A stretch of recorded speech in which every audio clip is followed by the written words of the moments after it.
This is LBC from Global, leading Britain's conversation with James O'Brien.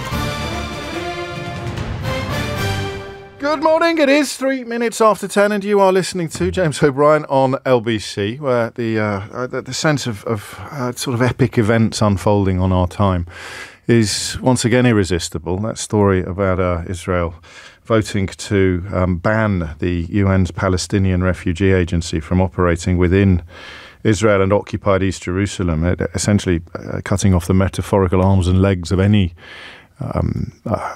feasibility of getting aid into one of the most benighted parts of the world, is, as with the looming election in America, although the latter isn't yet a matter of life and death, almost too awful to contemplate. And we will contemplate it at some point, but not today, because it is currently at the legislative stage. And watching Netanyahu very closely over the last year, I think that they'll step back from this and try to create a sort of news manipulation in order to turn it into good news that they're not doing it and distract from whatever it is that is going on instead. So I could be wrong, but just looking at the malign genius of the communications department deployed by Benjamin Netanyahu's government, I would not be surprised if this story has a few more layers to it than current reports would allow. I hope I'm right on that. How many times do I start the show by saying I hope I'm wrong? Because if I'm wrong on that, then I'm afraid that the already hideous carnage will get immeasurably worse.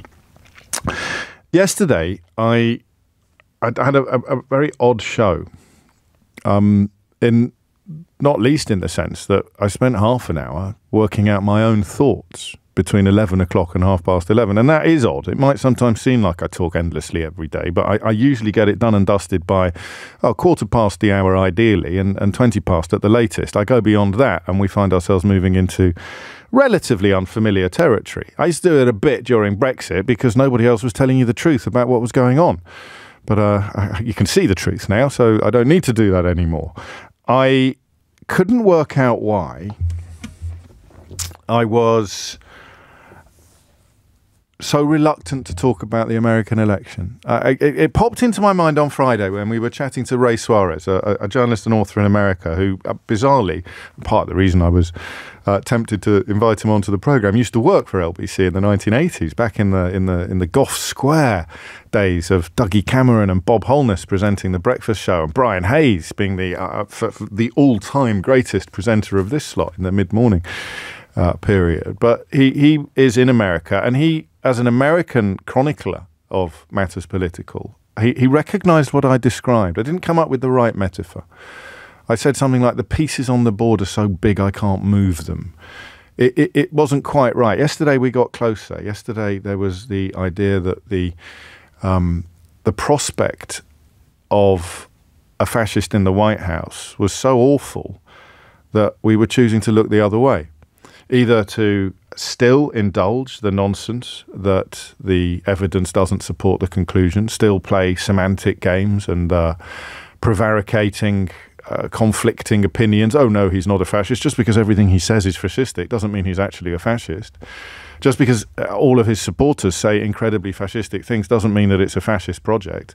I think the key point is probably John Kelly. But of course, if you're on board with the fascism, you're still required to deny it. You're still required to deny it. And that means that you have to say the longest serving White House chief of staff describing his former boss Donald Trump as a fascist is not to be trusted, or is to be ignored, or is not reliable. And it kind of shows you how the hierarchy works. So you start off with, let's say, Bernie Sanders, right? I don't know if he's used the word, but you start off with a doyen of the traditional left in the United States of America. And he uses the F word. And everybody joins forces to tell him he's moving too soon or he's a bit hyper. I don't know if he did. I'm just using him as an example of somebody who is the opposite, if you like, in the context of a conversation about what Donald Trump represents, the opposite to John Kelly. So, you know, a CNN, they're not really allowed to be that opinionated in the way that we are, but a liberal commentator or a former Clinton aide, you know, somebody like that, it moves there. So it goes from the Bernie Sanders hinterland into the media space, the liberal media space, the F word gathers pace, and lots of people are putting enormous amounts of effort into pushing back.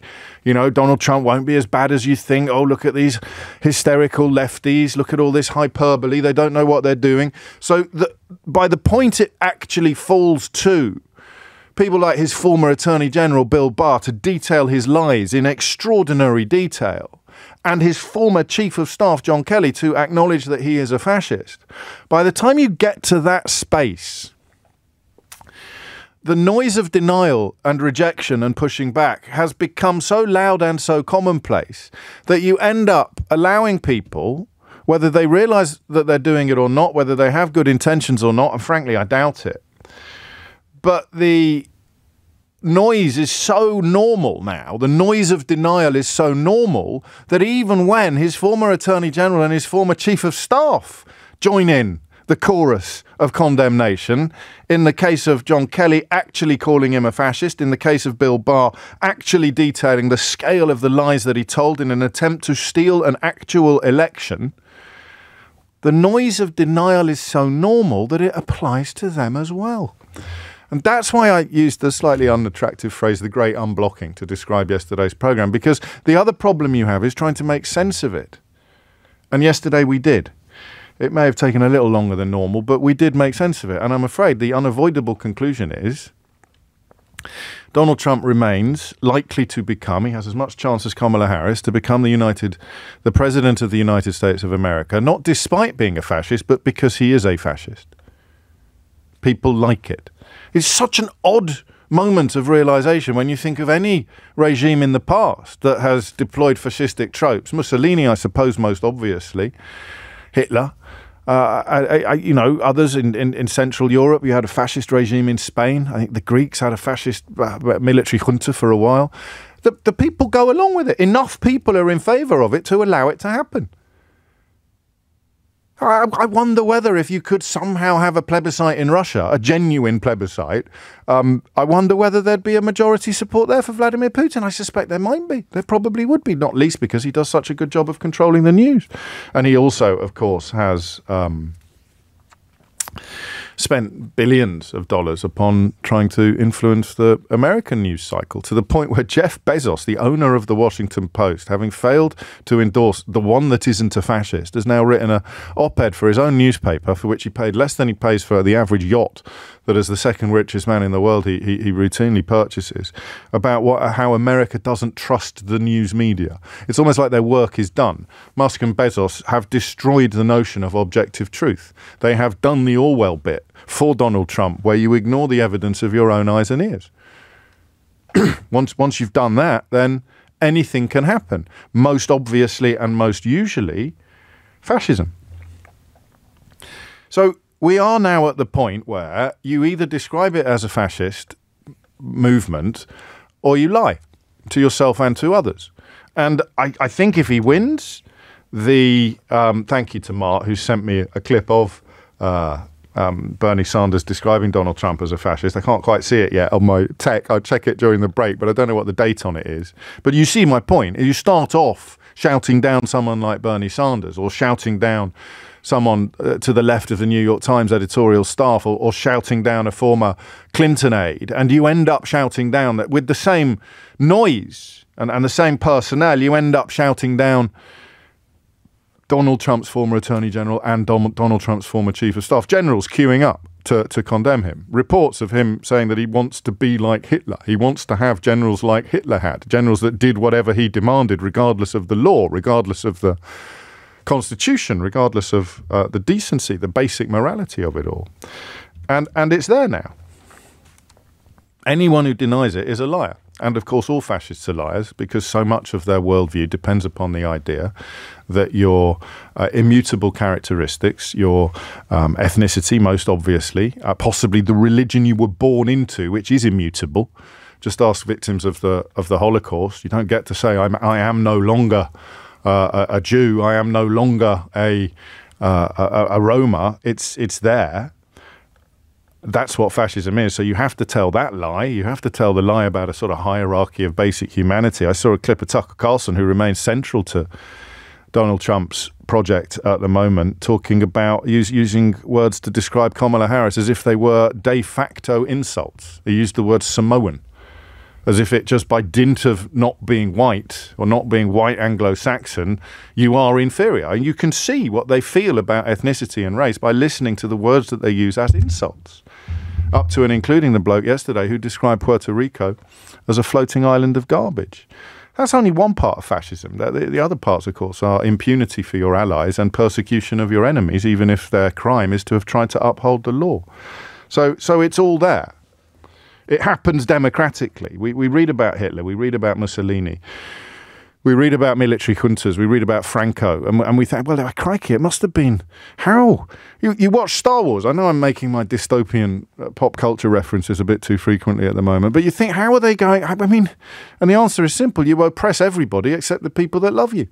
And the people that love you love the stuff that repels the rest of us. So that's just true now. That's not an opinion, that's just counting. You could see the United States of America elect a fascist a week today. That's it. It could happen. So what's the phone in? What happens next? 0345 6060 973. What does it mean for the UK? Remember, we've unhitched ourselves from one of the biggest blocks in the world, one of the biggest trading and increasingly security blocks on the planet. We've unhitched ourselves from that. It's almost as if all of these things fit the same pattern, isn't it? Almost as if the people that told you leaving the European Union was going to be brilliant are the same people who are still shilling and cheerleading for Trump. It's almost as if that Venn diagram is actually a circle. But yeah, I do, actually. Karen asked a great question. Do you think he'll start saying stuff like not all fascism is bad and Hitler was great for the economy and Mussolini made the trains run on time? Of course he will. That has to be, if he wins, that has to be what happens next. Do you remember, I mean, what moment do you pick? I've got two that I think, for people who say, well, it wasn't that bad last time, you really need to give your head a wobble. There were two things that happen here, that have already happened. The first was the Muslim ban. You remember what I just said about not being able to disavow the religion of your birth? That is precisely the grounds upon which the Holocaust happened. You may never have been to a synagogue in your life, but if your matrilineal line could be proved, then you were Jewish and you were going to die. A Muslim ban, albeit that it wasn't lethal, was exactly the same in its conception. Is you might never have been near a mosque in your life, but if you're coming from a majority Muslim country, or your passport looks like it might be a bit Muslim, then you can't come into America. And he got elected on the back of that promise, remember? And then the second thing for me was Kellyanne Conway talking about alternative facts. This is what I mean when I bang on about boiling frogs. The things that you'd never allow to happen tomorrow, but which you will slowly seed in such a way that when it happens a year tomorrow, you barely notice. Alternative facts. Well, what we used to call lies, culminating, of course, in the great election fraud of 2020, when he lied and lied and lied and lied and tried to persuade other people to lie and cheat on his behalf. Those people have now become his enemies. The punishment of them is one of his stated priorities. That is fascism. That is just fascism. If you're not seeing it, it's because you're lying. Or you're not paying attention. So what happens to Britain? 0345 6060 973. What will it mean for the... No one knows the answer to this question. The fact that opportunists like Honest Bob Jenrick and others are still calling for Donald Trump to win. Failed prime ministers such as Boris Johnson and Liz Truss still calling for Donald Trump to win. I think largely because the circuit of self-enrichment that is funded by precisely the sort of people that want Donald Trump to become president because their already uncountable riches will become ever larger. And of course, the best thing you can do if you're in that category is persuade the people from whom you're taking ever-increasing sums of money that their real enemy is foreigners, their real enemy is Jews. If it's 1930s Germany, their real enemy is Muslims. If it's 21st century America, and for some people in public space here, the UK. So once the penny drops, almost everything makes sense, except this. What does it mean for the UK if they put a fascist in the White House? 0345 6060 973 is the number that you need. It's 18 minutes after 10. And that is the question that I think is going to be one of the most important that we ever ask, if, of course, he wins. If he doesn't, it's still important, but it's not urgent. James O'Brien on LBC. 21 minutes after 10 is the time. I don't know enough. I haven't got the history. And I should have a little bit more history, of course. But if you go back to early 1930s Germany or a similar era in Italian politics, the narrative of grievance, largely because of reparations, that everyone's robbing us blind, and, of course, the culpability of foreigners, in the case of Adolf Hitler, Jews, in the case of Donald Trump, Muslims and Haitians and Puerto Ricans and immigrants in general, Mexicans, that offer is irresistible. But where does the support begin to articulate itself in a way that is objectively and recognisably fascist? When, in other words, do people stop saying, oh, stop calling him a fascist, despite the fact that his own chief of staff has done so, and go, yeah, that's what I wanted and that's what I like. That's what I wanted and that's what I like. And then the question, of course, becomes, what will it mean for the United Kingdom? 22 minutes after 10 is the time. Sidar is in King's Cross to kick things off. Sidar, what would you like to say? Yeah, look, I think a Trump election would be terrible for the United Kingdom. There have been polls which show that he's deeply unpopular in the UK. I think he also has a tendency to interfere in our local matters. I remember him getting into spats with Sadiq Khan. I remember Mike Pompeo, his Secretary of State, talking about how Corbyn is not fit to be Prime Minister. And even a stop clock is right twice a day, Sidar, but we'll park that conversation for now. Would you really prefer Johnson over Corbyn? It's a Hobson's choice, Sidar, but the point is Corbyn was unelectable and his supporters failed to understand that. So, as I say, we'll park that conversation for another day.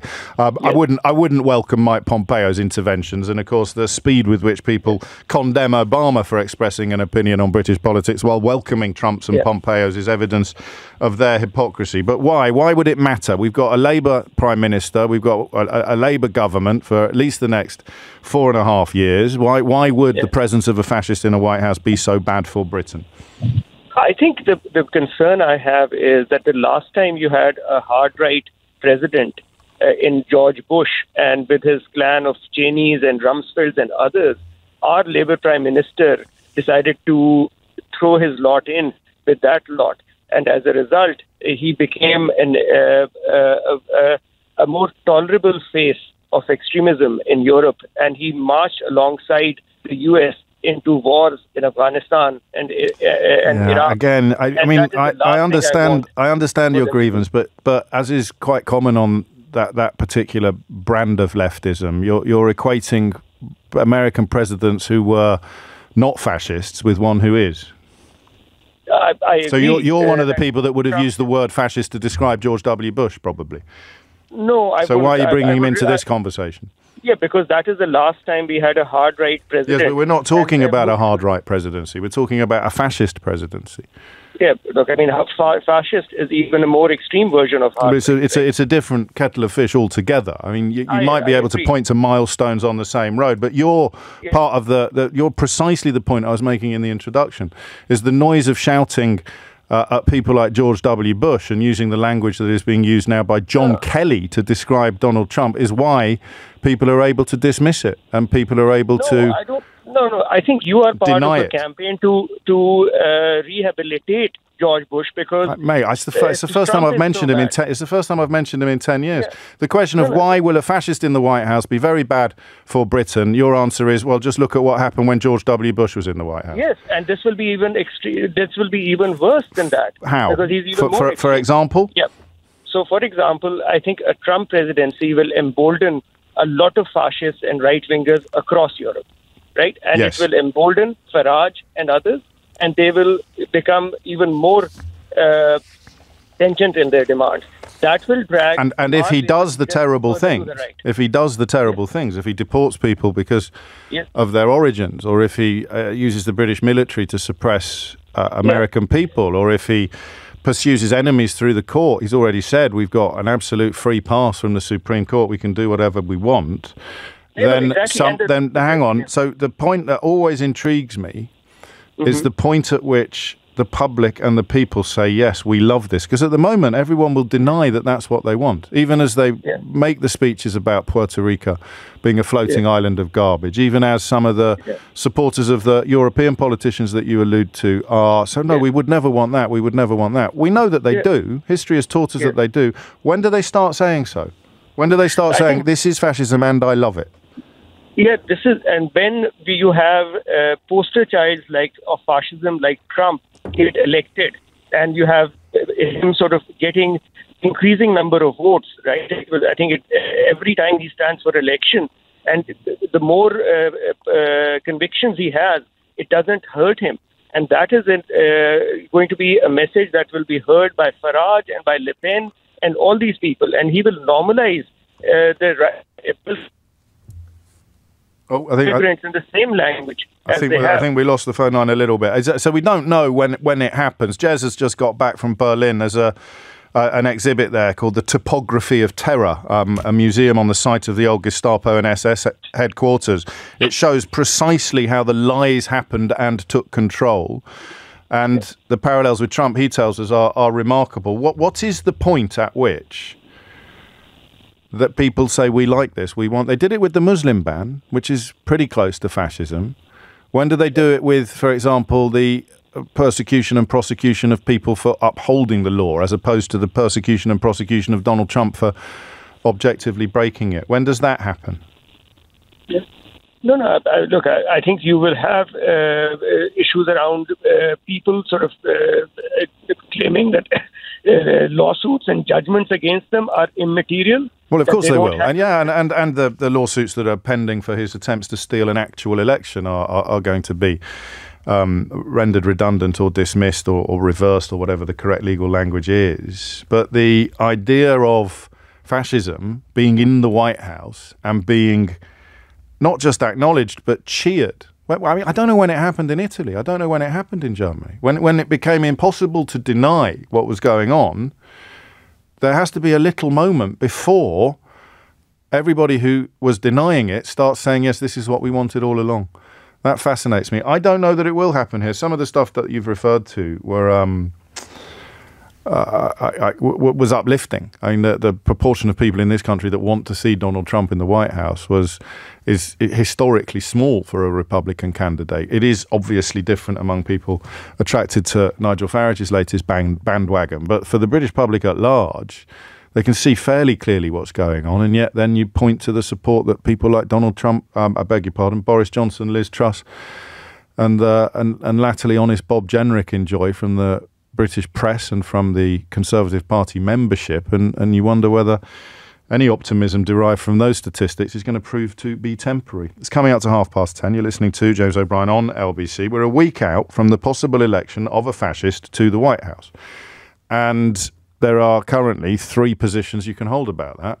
Either open-eyed terror is not the right word, open-eyed concern, up to and including terror, blatant denial, which is a position you can only hold through either dishonesty or detachment, or a kind of weird semantic game where you think that someone can campaign in fascistic language but will not then govern in the same way. And there is next to no historical precedent for that final hope being justified. The idea that the description of a fascist can be denied is indubitably a huge contributor to the rise of fascists through the ages. I don't know what the historical precedent would be for describing fascism and then pointing at a politician and that politician going, yep, that's me, now vote.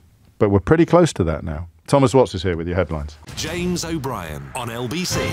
So 33 minutes after 10, once you start collating the evidence, it's not unlike the process I went through when writing How They Broke Britain. You can't believe how much of it is out there.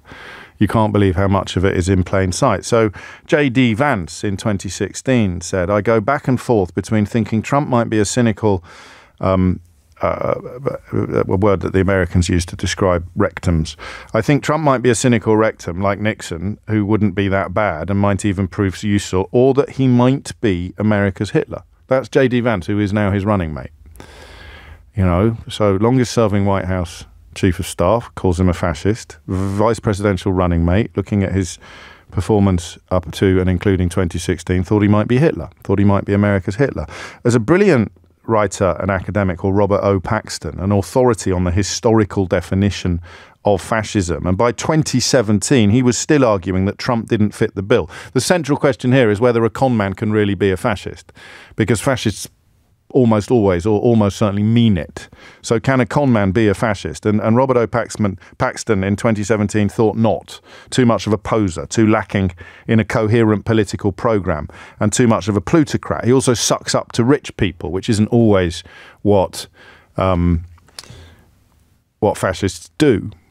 In fact, Putin sent one or two to jail in order to make sure that all the ones who remained enormously enriched by the theft from the Russian people would give him half of it. So Trump it sort of doesn't quite fit that category, and certainly not in 2017 for Robert O. Paxton's analysis. But after the Jan 6th riots, which is where the third road leads, so you've got the Muslim ban, you've got Kellyanne Conway saying alternative facts, and then you've got the kind of apotheosis of the processes that those two moments set in motion. You've got the attempt to overthrow a democratic election result, up to and including setting a baying mob upon your own vice president.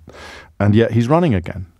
Can't get past that if you want to have the conversation about fascism. That proves people are comfortable. People right up to the upper echelons of media organizations, not just the traditional redneck portrayal of a Donald Trump fan, or the ones that we still laugh at when you stick a microphone in front of them outside a rally. That proves yesterday's call from the expat in America, the immigrant in America, British immigrant in America, saying his neighbor had just voted for Trump, and the wonder, the incredulity in his voice. Because you look at January the 6th and you look at half of America, and they are telling you now in every single opinion poll that they are supremely comfortable with the idea of a man who tried to steal an election and have his own vice president murdered. They're supremely comfortable with him returning to the White House. Oh yeah, but let's have a big CNN debate about whether he's actually a fascist. Because what Paxton says now is that he's changed his mind. After that incitement of the invasion of the Capitol, his objection to the fascist label was removed. He wrote, his open encouragement of civic violence to overturn an election crosses a red line. Previous examples that you could perhaps have filed under, campaigned in fascist language but didn't govern in it, would include the fact that he didn't send Hillary Clinton to jail. But arguably the justice system, because he promised that he would, the justice system was probably robust enough to ensure that he wouldn't be able to. But is it now? I don't know. I don't think it is. It's the manner of the refusal to leave office that moves the dial to fascism for Robert O. Paxton. I don't know what it was that prompted his current running mate to describe him as a possible America's Hitler, but that was before the events of January the 6th. So, J.D. Vance becomes like a weather vane.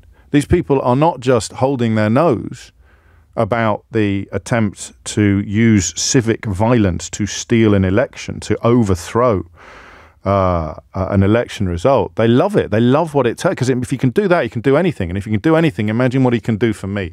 So I get why rich people like it. And I get some indication from my inbox of what non-rich people like about it. Something about mass immigration. But I don't know how many parsnips that can butter.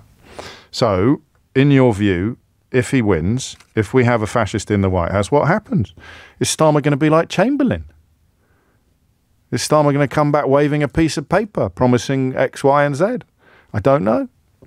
What does it mean for the United Kingdom if there's a fascist in the White House? 0345 606 0973. Tony's in Greenock. Tony, what would you like to say? First of all, if it walks like a duck and it quacks like a duck, it's a duck, basically, James. Yes. I think the guy's a fascist, no question about it. The tendencies are there, the evidence is there. The speech of Miller on Saturday at that thing at the centre was straight out of 1930s Germany. Which bit? Because I didn't play that clip. You mean Stephen Miller, who is, even by the standards of Donald Trump's inner circle, a particularly sinister individual. America is for Americans, I think he said. He was doing the kind of birth, blood and soil type rhetoric. Yes. Which in a country built on immigration is even more ridiculous than it would sound in a European country, perhaps. Yeah, and there's some very good analysis of this on some of the talk shows that they're doing just now about how far that extends. Does it Irish, Italians, that sort of thing? Well, you know what that is. You know, that's the trope that pops up on this programme every time we talk about immigration. It's I don't mean you. He doesn't mean you. The people that like him are all descended from immigrants. Our caller yesterday described his Trump-supporting neighbour as having a French surname. He doesn't mean me. He means the Haitians. He means the Puerto Ricans. But he doesn't mean all the Puerto Ricans. He doesn't mean the Puerto Ricans that vote for... And it is as old as the hills. But you're absolutely right. It walks like a duck. It quacks like a duck. But as to the UK's position, I think we will find ourselves on a bit of a tightrope with this one. As with all things Trump, you cannot be his enemy. If you're an enemy of his, you're in his crosshairs, will not be treated well. And if that is the case with the UK, well, he's going to do the tariffs anyway, isn't he? I don't know. I mean, that's the other problem, isn't it? As with sending Hillary Clinton to jail, it sounds so ridiculous you can't imagine it ever happening. But I think I think the likelihood of the mad stuff happening is going to be much higher in 2024 than it was last time round. Yeah, exactly. Because he said he would build a wall, but did he?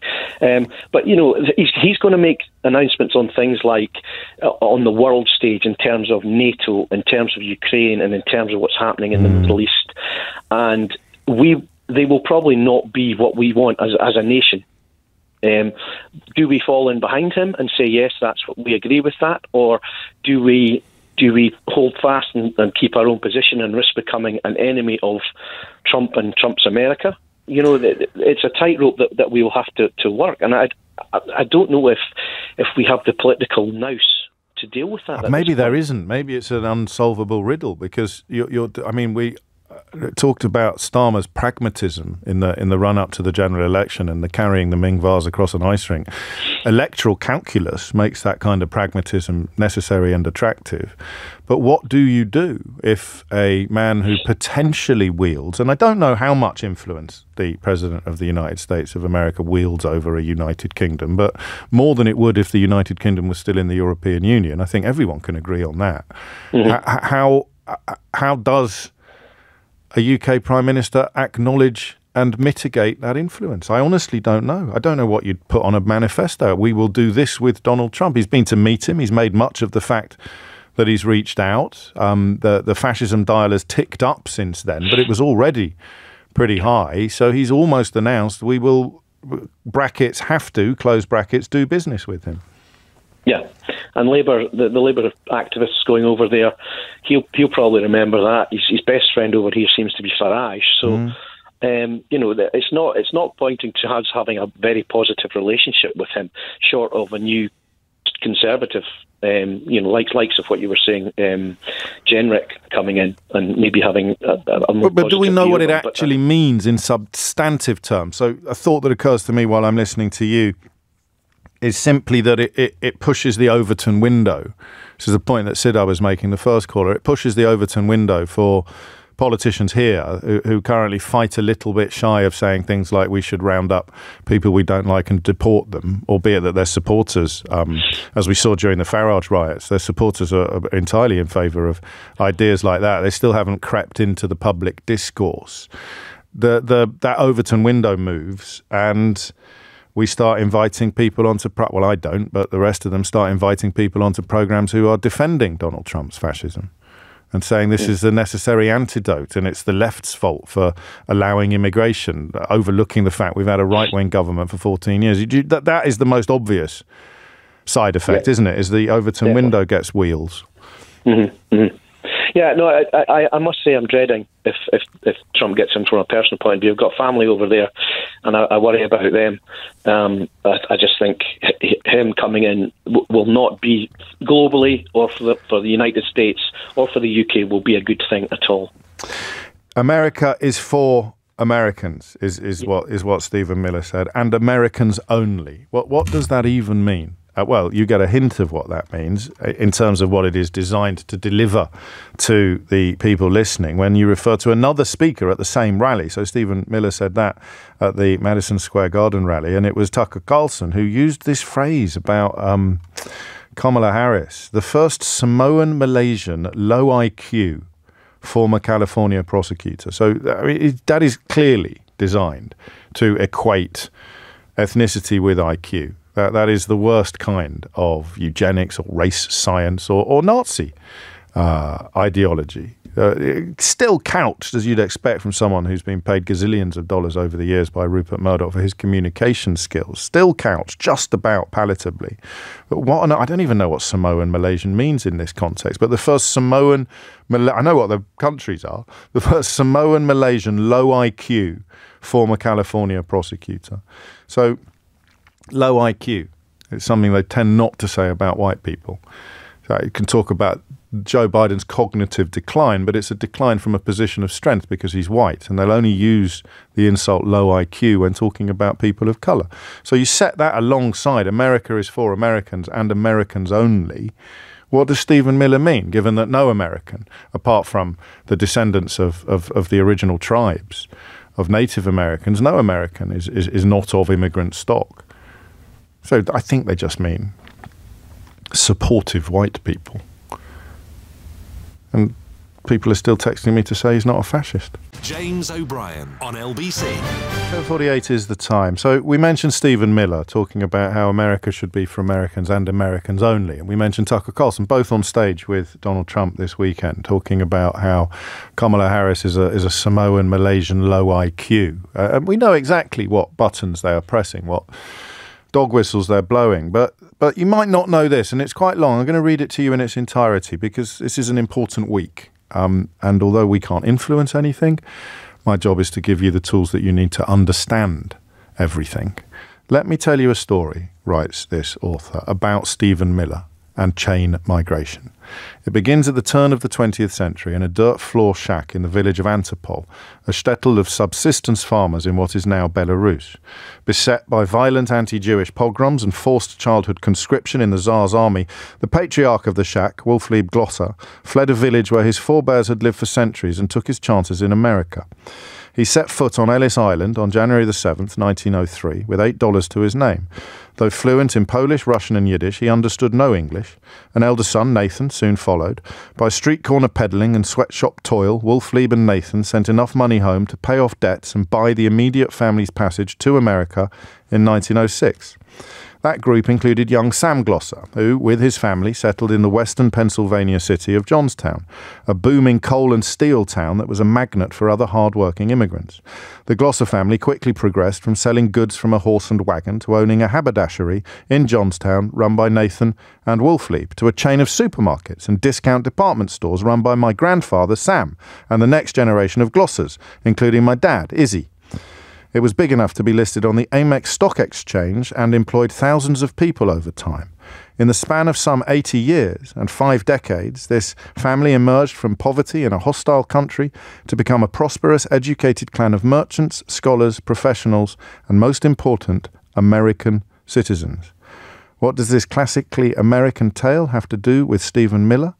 Well, Izzy Glosser is his maternal grandfather, and Stephen's mother, Miriam, is my sister, writes David S. Glosser, a retired neuropsychologist.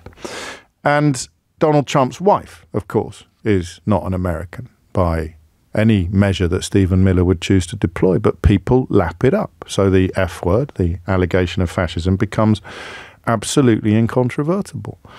What will it mean for the UK if he gets into the White House? 0345 606 0973. Ossé is in Milton Keynes. Ossé, what would you like to say? Okay. So one of the ads you played earlier on talks about kinder divorces and, being kind when you divorce and all that. So the reason I brought that up is when people don't know how, some people don't have the emotional intelligence to deal with separation. So yes, Bill Barr and John Kelly said Trump is fascist, but it's because their relationship broke down. I'm not sure they said it while they were I don't know what you think I played out earlier, but let's have a listen to what John Kelly actually said, just for people who may have missed it. What do you think? Do you think he's a fascist? Well, I'm looking at the definition of fascism. It's a far-right, authoritarian, ultranationalist political ideology and movement characterized by a dictatorial leader, centralized autocracy, militarism, forcible suppression of opposition, belief in a natural social hierarchy. So certainly, in my experience, those are the kind of things that he thinks would work better in terms of running America. Again, back to this issue of, democracy is complicated, messy to operate, probably the worst kind of government there is, except for all the other ones. I think Churchill once said that. And again, our Constitution, our founders built in to the Constitution and to the way our government operates, built in a lot of checks and balances, and didn't design the government to be streamlined and whatnot. So, but certainly the former president is in the far right area. He's certainly an authoritarian. Admires people who are dictators. He has said that. So he certainly falls into the general definition of fascist, for sure. So, I mean, we could pick any of those examples, but let's just pick the admiration of established dictators, I suppose, most obviously Xi Jinping and Vladimir Putin. What do we lack the emotional intelligence to understand about that, I'll say? Okay, so first of all, I wouldn't take what a former ally, now turned foe, said about, No, but we're not. That's why I focused on Xi Jinping, because we've got Trump on tape talking about him and about Putin, haven't we? So it's the admiration for the dictators is just a matter of record. It's got nothing to do with the fact that you think the only people that are worth listening to when they call Donald Trump a fascist are the people that are still in his inner circle. If you've left his inner circle, then you must be ignored because you feel let down. Yeah, so you see what he said about President Xi and Putin. You see, a person might be terrible, might be a dictator, but they obviously would have some good qualities. So I don't know in what like context. Hitler. Yeah, probably. I'm saying so. Well, not probably. Instance, I mean, Hitler, by that measure, must have some good qualities as well. And Trump really envies both the good qualities and the power. But he's not a fascist because we lack the emotional intelligence to understand the distinctions. No. So you see, he described what a fascist is or what a fascist state is. You're talking of oppression of opposition, suppression of opposition. From a position of admiration. Yes, suppression of opposition. A fascist. Political dictator. You see, the truth is. So let's take the UK, for instance. Let's bring the worst person. Let's say a Hitler becomes the Prime Minister of the United Kingdom today. Systems are in place to checkmate their powers, to ensure that these people don't run riot.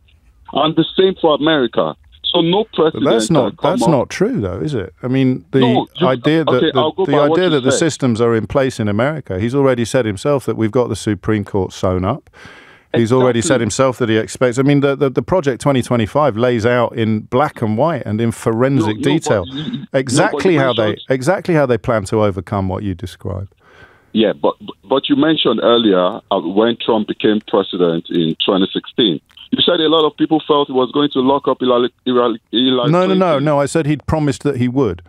He would, but the system did not allow him, and you attested to that fact as well. So you see, these things are in place to checkmate your excesses. But that's been true in the rise of any fascist regime. Systems in place in 1920s Germany were designed to guard against the rise of a character like Adolf Hitler. I mean, I wish I shared your optimism, but I don't because, well, history because of history. But steer me back. 2016. Pardon? We're talking 2016, and then we have actual examples to pull out from. Hillary Clinton, for instance, if Trump wanted to lock him up, he said he was going to lock her up. Sorry. Yes, but the reason I cited that was because he has made it clear that he intends to persecute his political enemies. I mean, it's on the record. Whether or not the system... He was president for 4 years. But he didn't persecute any of his political enemies. Whether or not the system is capable of resisting that is not relevant to the question of whether or not he is a fascist. You're just debating with me on whether or not he's going to be an effective fascist or an ineffective one. Why I'm debating that is because we're taking this statement from what two of his former allies said. And of course, their relationships are still What about strained. J.D. Vance describing him as possibly being America's Hitler? He's not a former ally, is he? Yeah, we know what year. And then J.D. Vance said, okay, he saw the facts. You see, a lot of people take what they hear on the news and social media, hook, line, and sinker. Right. And then they run. Where do you get your facts? From everywhere. What, the news and social media? Of course, yeah. Right. But you see, so what facts do you think J.D. Vance became aware of between 2016 and 2024 that persuaded him that Donald Trump was not America's Hitler? Yeah, he said when he got to know Donald Trump better, so obviously he got to hear from the other side. But John Kelly and Bill Barr got to know. They got to know Donald Trump better as well. And they have rejected what they saw. But they were with him, and therefore they must be ignored. And J.D. Vance has been promoted. Well, no, just tell me what the facts are that he's mentioned, the proof. Oh, so that J.D. Vance realising that Trump is not a fascist. So I'm saying I'm not J.D. Vance, but he said in his own words that he got to know Donald Trump better. So he obviously got a different perspective. Yes, but what were the facts that you referred to? I don't know. He said it himself. But you told me a minute ago you were certain that John Kelly couldn't be trusted because of his relationship with Donald Trump, and now you're telling me that you're not qualified to comment on J.D. Vance's relationship with Donald Trump. No, these are two people. We've heard this from just two people. Well, let's hear from Trump. Let's hear what he actually said about Xi Jinping then. Let's have a listen to that. President Xi, I got to know him very well. He's a fierce individual. The press, the fake news hates when I say that he's a brilliant man. He runs 1.4 billion people with an iron fist. If I say he's a brilliant man. So do you think he's a brilliant man? President Xi? Yeah.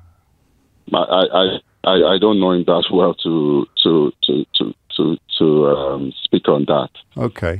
But however, I think you can offer. I think respectfully, you've shared a lot of fairly strong opinions about people you've never met. You can look at Xi Jinping's record, even if you just confine it to the concentration camps where Uyghur Muslims are routinely tortured, and tell me whether or not you think he's actually a brilliant man.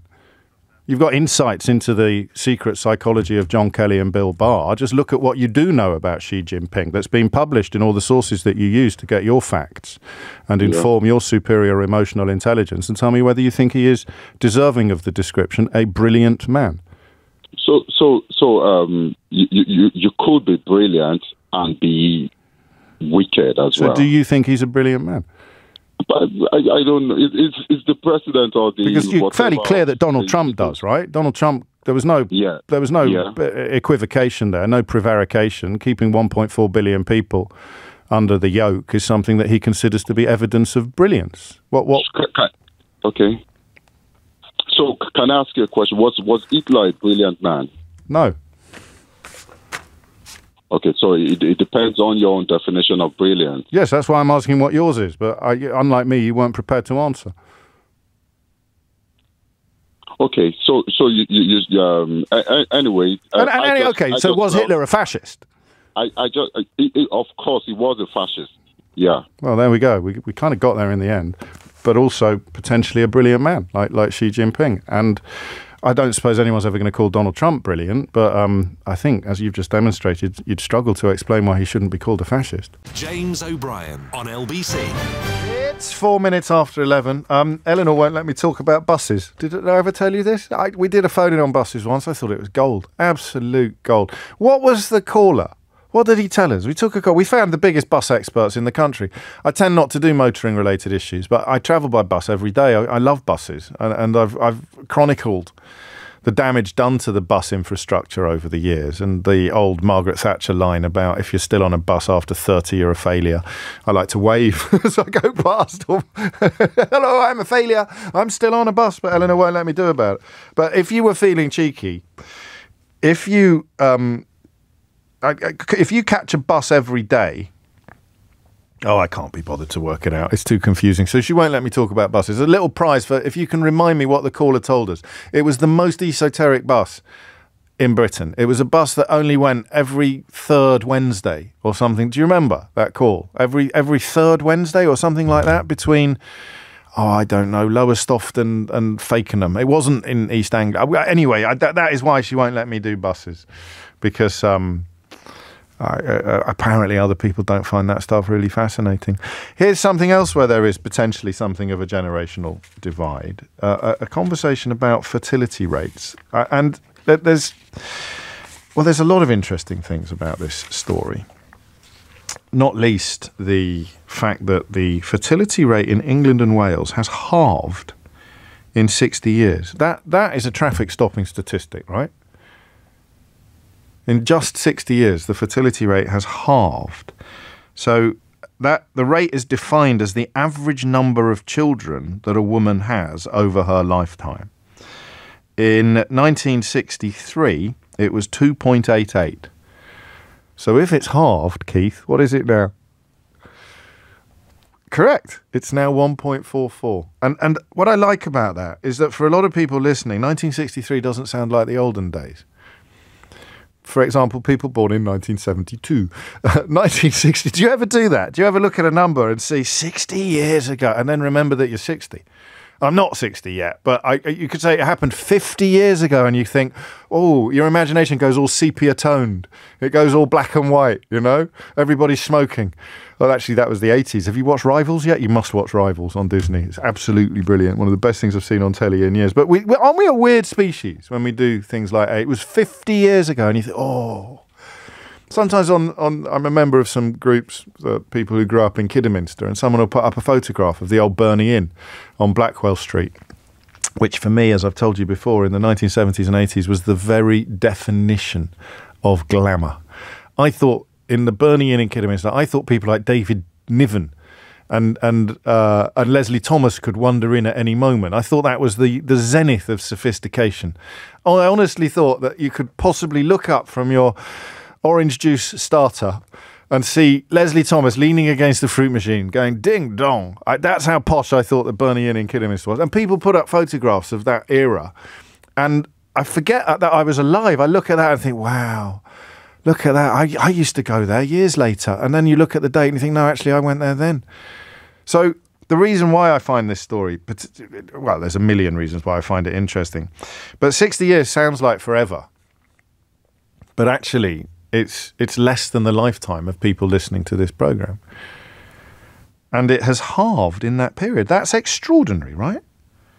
Men and women of all age groups, excluding women aged 40 years and over, are having fewer babies than they were a decade ago. And you don't need to be Rachel Riley or indeed Carol Vorderman to work out why that one category of women over 40 are having more. It's because they're not having them in their 20s and 30s. So there's a sort of logjam effect for women who have postponed childbirth to an untraditional point. And that is the point, the only point in which they're having more than previous generations did. But obviously nowhere near enough to stem the decline of the overall figure. I mean, it is the lowest number of live births since 1977 as well. So the figures are all there. And there's two questions here. What does it, well, there's three. Leslie Phillips, not Leslie Thomas. I was getting mixed up with Terry Thomas. Someone give me a break. Leslie Phillips, sorry. The things you text me about, honestly. You know, we're contemplating the possibility of an actual fascist getting into the White House. And if I misdescribed Leslie Phillips as Leslie Thomas, I get about 200 messages compared to the 50 that I get in the context of the first 5 minutes of the Donald Trump conversation. So Three ways into this. The first is, why is it happening? In a meta way, to which there are some answers that I shall give you shortly. The second is, what are we supposed to do with this information? It is the idea, seriously, that people in their 20s and 30s are going to see this and say, right, get your trousers off, you've pulled. I mean, how are we supposed to respond to this information? I'm not really in a position to father any more children for a whole variety of reasons. But if I were, would this encourage me to do so? I honestly don't know. And then the third question is, what is it going to mean? What is it going to mean for our society? Because most obviously, it makes the immigration debate in this country even more ridiculous than it was already, doesn't it? This idea that everybody privately acknowledges that our economic health depends upon quite high levels of immigration, and yet political debates hinge upon almost a competition to see who can say the nastiest things about immigrants. 11 after 11 is the time. And then you look at the individual reasons. Two stories that are around at the moment. So the Generation Z are described as being increasingly non-natal, and it's the cost of living and property that puts them off parenting. The budget tomorrow is expected to deliver quite a big rate rise in minimum wage, particularly for younger people. And I also read yesterday, vis-a-vis a conversation that we had, I think, at the end of last week, or no, possibly yesterday, that first-time buyers are driving a surge in home sales as they benefit from an exodus of landlords from the property market.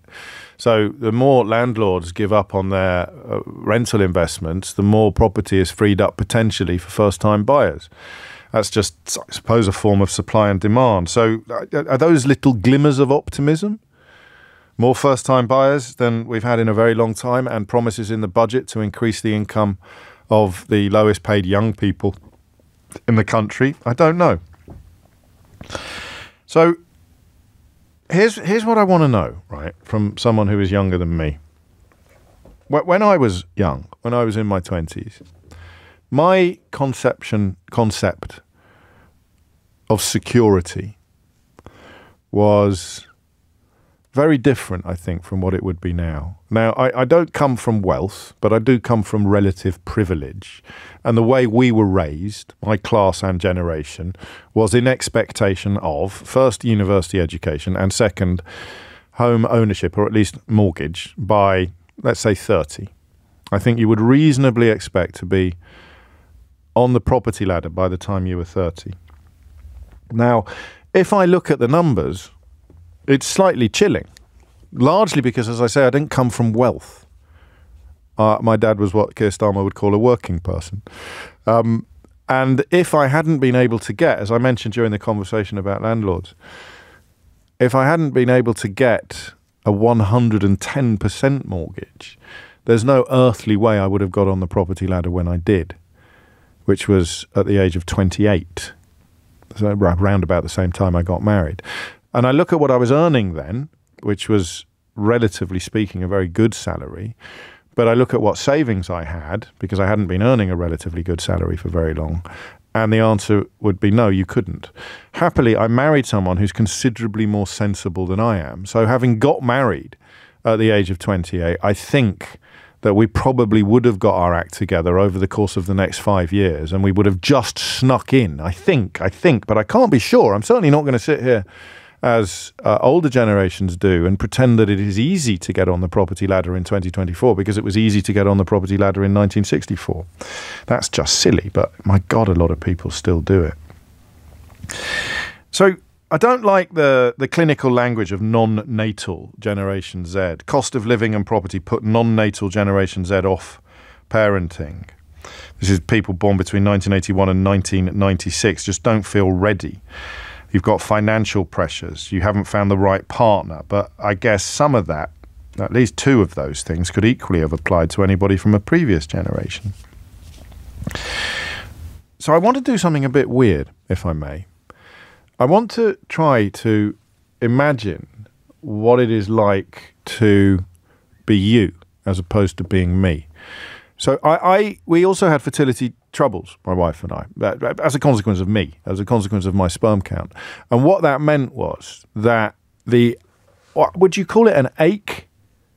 I think it only becomes an ache when you have been told, well, this is what I want to examine with your help, because I can sit here as a 52-year-old and presume that every 28-year-old in the country or every 32-year-old in the country who is not having a child because of cost of living concerns is in agony. This is the trope that I just presumed to be true. And it may still be true. That's why I'm asking you, not me. But when I was 32 and faced the possibility of what I would call childlessness, but which I've got friends who happily describe as being child-free, I felt this awful ache. And I know my wife did as well. And I've always seen subsequently conversations about fertility through the lens of fertility treatment. I've always, and this is a bit lazy of me, and a bit, I'm not going to beat myself up about it, but it's a tiny little bit silly of me to look at the experience I had and presume that it's the same for everybody else. That's what I accuse other people of doing when they say it was easy to buy a house in 1964. I don't know what these youngsters are complaining about. All these years later, 60 years later. But maybe that ache isn't real. Maybe that is me imputing my emotions onto you in the same way that someone from the boomer generation imputes their economic experiences from 60 years ago onto somebody living today. So I have a question, and it's a funny one. I told you I was going to be a bit weird.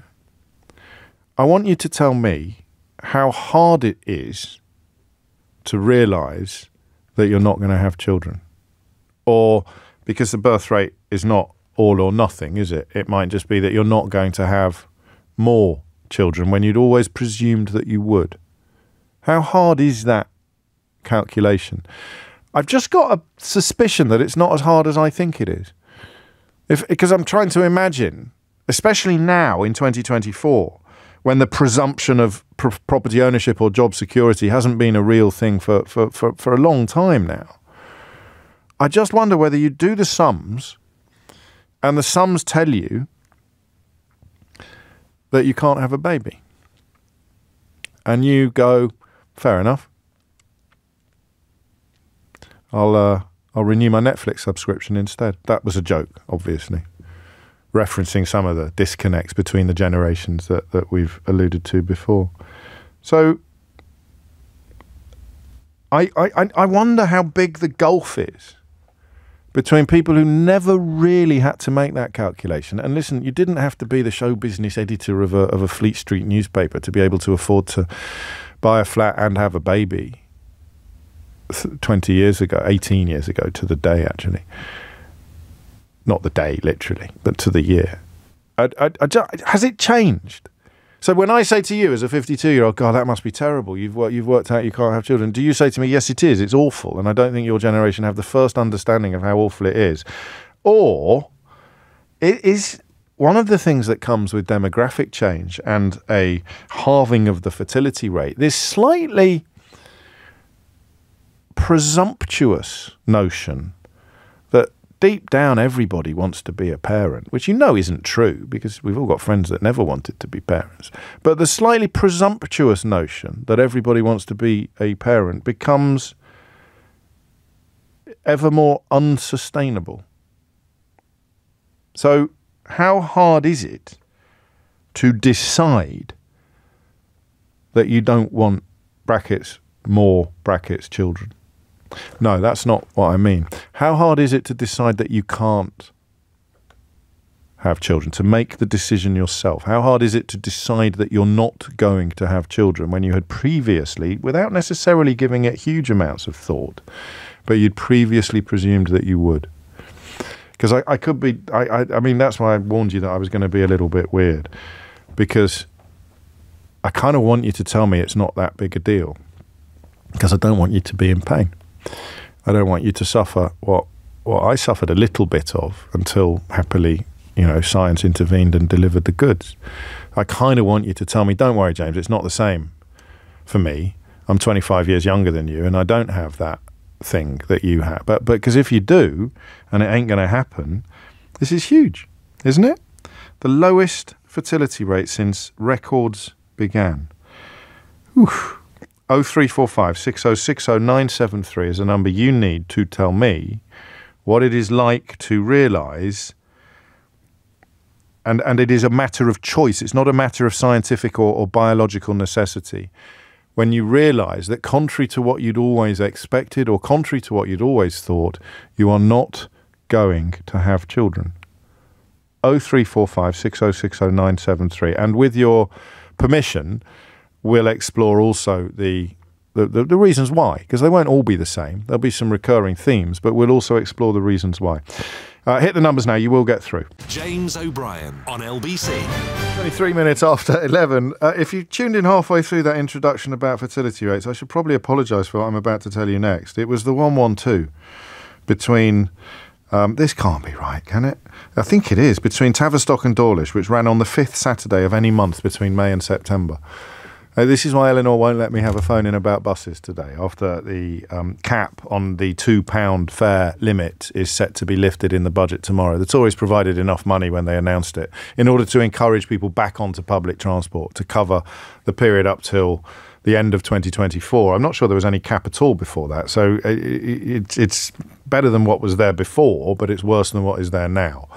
But the last time we talked about buses, I got unspeakably and implausibly excited about someone telling me about the 112 service between Tavistock and Dawlish, which runs on the 5th Saturday of any month between May and September. My thanks to Dom and some others for reminding me of that. But we turn our attention next to the marginally more important matter of the nation's plummeting fertility rates. I'm interested, as always, in the first-hand experience and the question of what it is like.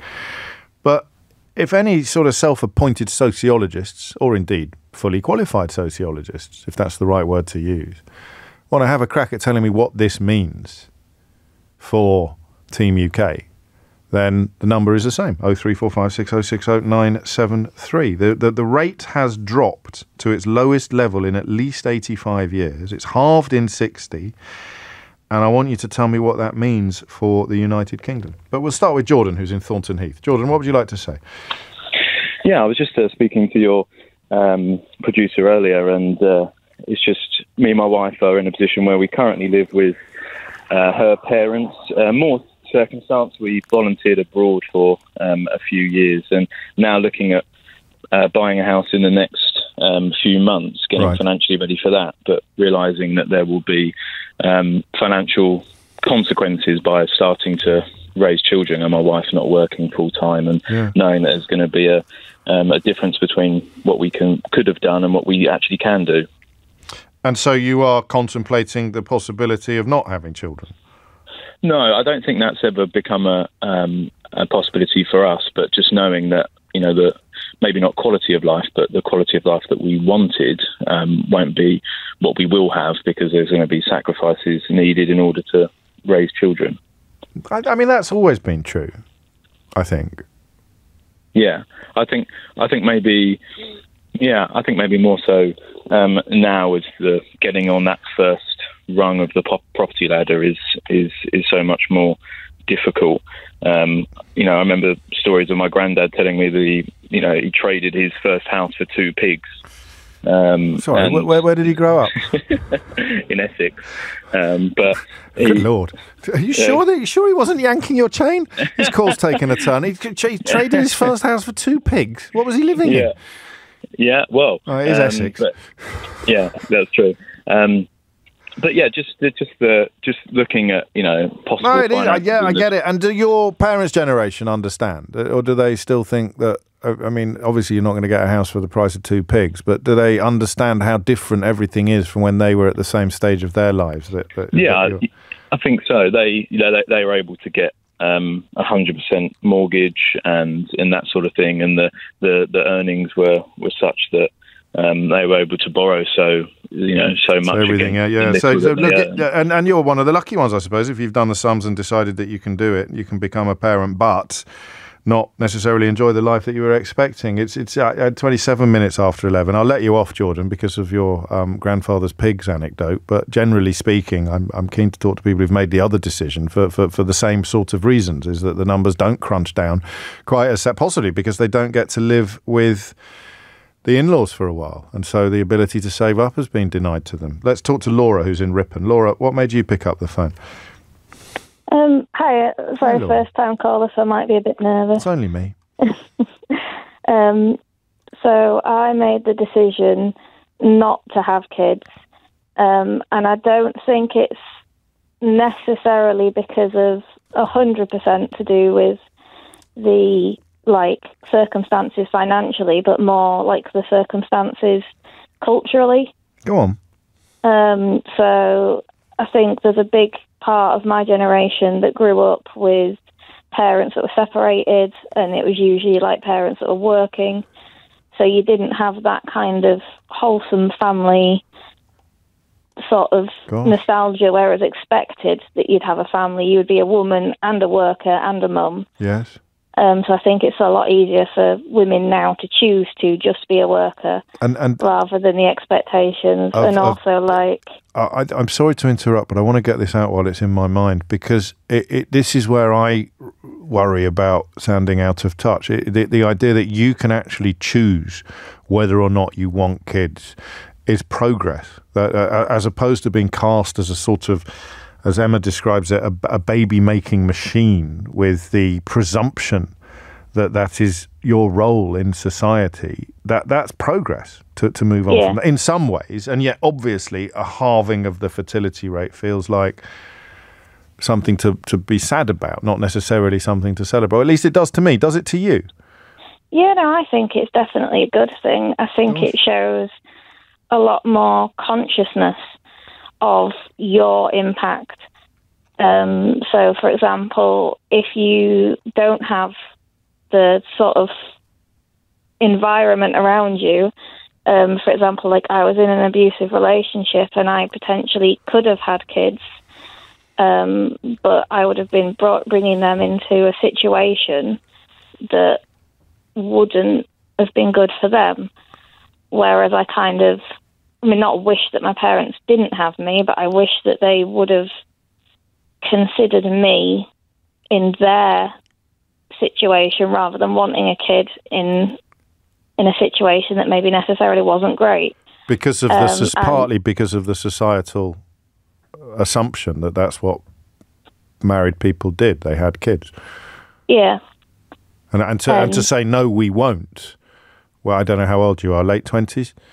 28, yeah. So to say, no, we won't 28 years ago would still have felt a little bit socially subversive almost. Whereas for your generation to say, even if you were in a relationship and still didn't want children for the reasons you've articulated, for you to say, no, it's not for us, that is a lot less out of the ordinary than it would have been 30 years ago. Yeah, and like I say, I just think our generation has been raised to be a lot more eco-conscious as well. Do you think, is that hand on heart, is that part of your thinking? Yeah, definitely. It's sort of overcrowded and, the Earth's resources are finite. Yeah.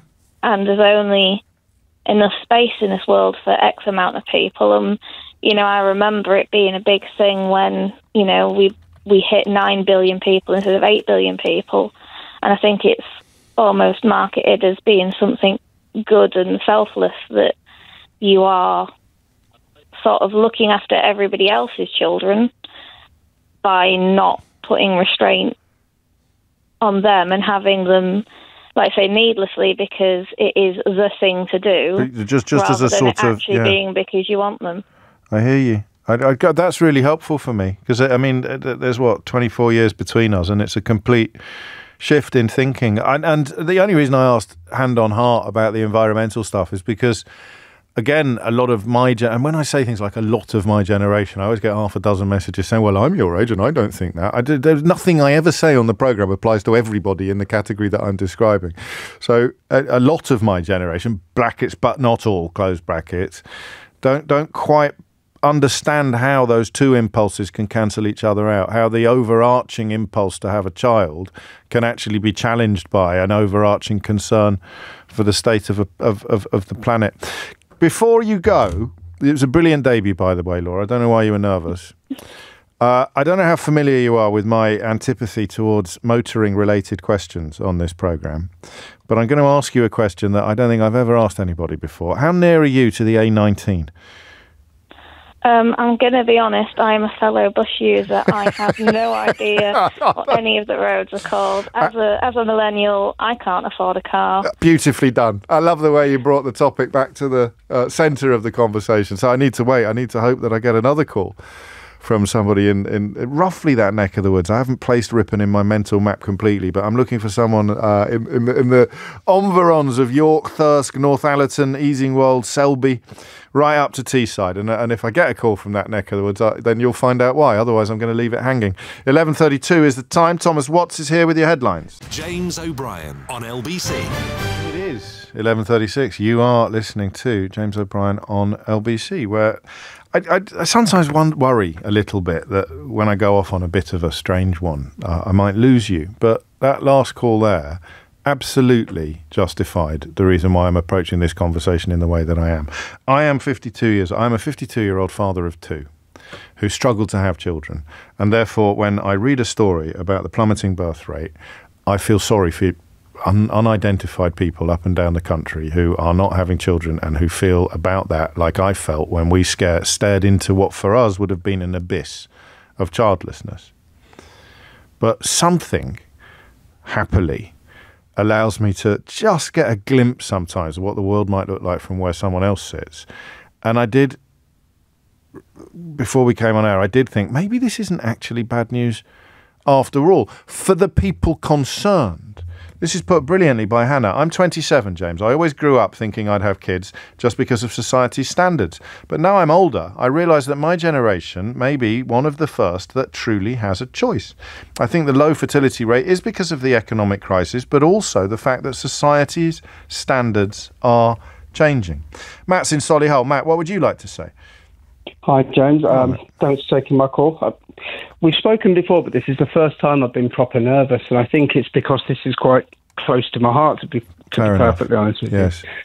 I can't tell you what it's like to make the decision not to want to have children, but I can tell you what it feels like having to make the decision to almost stop trying. Right. My wife and I went through 10 rounds of IVF. Whoa. Yeah, we started late. I'm 45. My wife's 46 today, actually. And we went through. Happy birthday. We went through through 10 rounds of IVF, and after about round 7, we were told, "Look, you're not going to get pregnant using your own eggs." That we did something called PGTA testing, which told us that our eggs were inviable, and we were asked if we wanted to consider donor eggs. Yeah, and a massive decision to almost sit down and think about something you need to do, but the yearning was there to such an extent that we said yes, and we went for it. And we had 2 rounds with donor eggs, and the first round didn't work. Right. And then we had our second batch that we used, and we only got 2 viable embryos. Yeah. And we implanted one. I remember those experiences, mate. 5-day blastocyst. Oh, you're sitting there waiting, watching them tick down. Injecting your wife or helping her inject herself, all of that. Yeah, the progesterone, that's it. Oh, mate. So we froze one, and we put the other one in, and sadly there was no pregnancy, but we had one frozen egg. And we had to sit down over the dinner table, metaphorically, and make a decision. Yeah. Let's put this egg in, but if it doesn't work, that's it. We have to stop.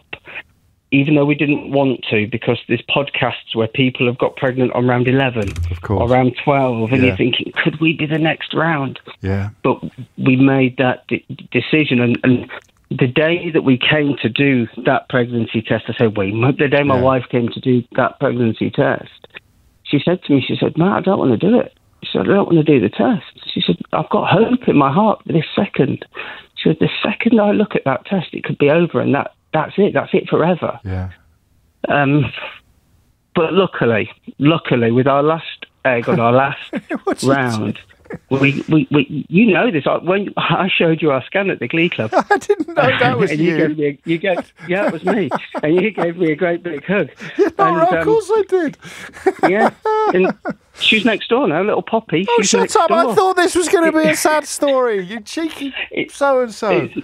Well, it's got a happy ending, but you feel what we're describing, what we're talking about. Yeah. And that God, I do remember your scan. Flipping it. Yeah, I know. She was born on the 6th of June. She's great. She's next door, and I look at her every day. So you've got what I've got. The thought of her not been in my life. Yeah, I know it is, and that's why you and I are probably the worst people on earth to imagine what it's like to be in the situations that other people are telling me about, where they've kind of made a much calmer decision to not become parents, not to try and not succeed, but to simply not want to enough in the first place. And that is, you mentioned your age, that's relevant to age as well, because for our generation, and I am going to generously lump myself into roughly the same generation, I think we're both Generation X.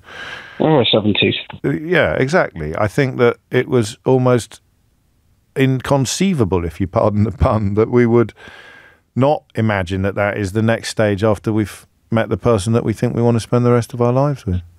Exactly. I mean, people that are making the decision not to have children, it must be heartbreaking for them. We were forced into it. We were submitting as opposed to But you had the deciding. conversation, and that's why it's such an interesting call. But I don't know that it is heartbreaking. I think you're still too close to the action. I've had 16 years. I don't know that it is heartbreaking for the kind of people who are getting in touch with me to explain that the choice is that. I don't think we felt like we had a choice. No. I mean, I wouldn't have it any other way. Neither of us would have it any other way, but we didn't really have a choice. That was just what we did. That was what was expected of us. Yeah, we've got a catalogue of photographs of all the injections, the bruises on the belly, all of that, and we'll show Poppy one day, and she'll know that she's a donor egg, and she'll be happy, you know. And it was all worth it. But I'll never forget that day. It gives me a lump in my throat when my wife just looked at me and said, "I don't want to do the test because if it's negative, that's all the hope." That's it forever. That's it forever. So you see, it's so interesting this because you talk to me. And you know, not least because of our personal interactions in the past, that I can dot every I and cross every T of what you're describing. I can feel it. I've walked, a few hundred yards in those shoes. But for other people listening to this, it's a completely different conversation because they didn't have that hope that could then be extinguished. And that's what I think is demographically and socially so interesting. Matt, what are you doing for her birthday, by the way, before you go? Yeah. What's on the agenda? What we're doing. So we have got a takeaway coming later on. Poppy's bought her a load of presents, and I got her. I got a little silver necklace with well, I was going to say, I hope it's a more impressive present than taking her to see James O'Brien at the Glee Club in the middle of Birmingham, because frankly, that's grounds for divorce. 11:43 is the time. Take care, mate. Molly's in Brighton. Molly, what made you pick up the phone? Hi, James. Hello. First time caller. Thank you. I'm really nervous. I just wanted to call because the topic of having children. Basically, I've got kind of two strands here. The first one is I just turned 30, and when I was 20, I thought that I would feel ready and be financially ready and be in a situation where I could have children at 30, and I am 30 now, and I am not in that situation. I'm living in a student house doing a master's with a boyfriend who lives in a van and is a nomad. So kind of circumstantially, that wouldn't really work. Also, he's not a lot younger. He's like 2 years younger, but he's not ready to have children at this point. And yeah, I'm kind of at this cusp where I'm like, oh God, I thought I mean, I do want to have them, but he's not ready. I'm not financially ready, and it's going to be a few years until that's the case, and then I'm worried about my fertility at that time. Yes, and so have you opened the door to the possibility of not being a parent? I have actually, and I have my auntie that doesn't have children, and she's lived like a very fulfilling, happy life, and that was the choice that she made. And I also have friends that have sort of prioritised their careers over children, have actively chosen not to have them, and it is something that I'm open to, but I do have a maternal instinct that has gotten stronger, kind of definitely in the last, 2 years, I suppose. There's two elements to this that you fit perfectly. The first is what you've described about the circumstances just not being ready, and there's not a great deal you can do about it, especially hooking up with a nomad. That's never going to be a recipe for domestic security. I was a nomad too for about 10 years. A nomad no more. And the second bit is the only demographic of women who are having more children than in previous generations are women over 40, because of precisely, I imagine, the postponements that you describe. Yeah. It's amazing, isn't it? Yeah, definitely. I mean, and the other thing is this is difficult to say, but just on the fertility front, I know that I'm fertile because I've been pregnant twice and I've had 2 abortions throughout my life. Yes. And the fact that I have had, access to those services and rejected those possibilities where there's so many women that don't actually have that choice, and they would have loved to have been in my situation when I was in that situation, which wasn't serving me. But yeah, that just is like a guilt that I'm sorry to hear that. I'm not going to counsel you because I'm not qualified to do so. But the worlds that we don't live in can often feel like repositories for regret, but it never changes the fact that we don't live in them. My corollary is really weird. I remember the first time I realised that if Ireland in 1972 had the sort of freedom of choice for women or bodily autonomy for women that the United Kingdom has today, then I wouldn't exist, because my biological mother wouldn't have hopped in a boat to Blighty to have a baby and then give it up for adoption. She would have done what you did, and it's I absolutely, well, you know this, emotionally pointless to feel guilt about it. But of course, as a Catholic, I know that telling other people not to feel guilty is a waste of everybody's time. Molly, I mean, whatever the future holds, I hope it brings you happiness. It's 11:47. James O'Brien on LBC. Don't laugh, but are you actually quite excited about the budget? I don't know why. I normally, I probably shouldn't tell you this, it's desperately unprofessional, normally just find it all so boring. I don't really understand it. I know that for the last 14 years, people like me are going to come out of it better off than we went in, and the newspapers are going to be pretending that that's a reason for the nation to celebrate. The more you've got, the better it will be. But this one, it seems, doesn't it, that they're going to have at least a crack at trying to address people who are not ordinarily the beneficiaries of Tory budgets. Most obviously, I suppose, the private education and the landlord thing. If it happens, I mentioned to you yesterday, those conversations are identical. Absolutely identical. Won't somebody think of the landlords? Won't somebody think of the 7% of parents who can send their children to private school? And that's unfolding. The daily exhortations to think more of the people who've got the most, whether they acknowledge that or feel that way or not. And yet at the same time, we're hearing from entire generations of people for whom the impetus of parenthood no longer exists. And it's not the tragedy that people like me can be in danger of portraying it as. That's how I would put it anyway. Beth is in Wolverhampton. Beth, what would you like to say? Hello. This is my first time calling in. Welcome. So thank you for having me. Where have you been? What have you been doing all these years? I don't do this for my own entertainment, Beth. This is so rude of you never to ring me before. I can't believe it. But better late than never.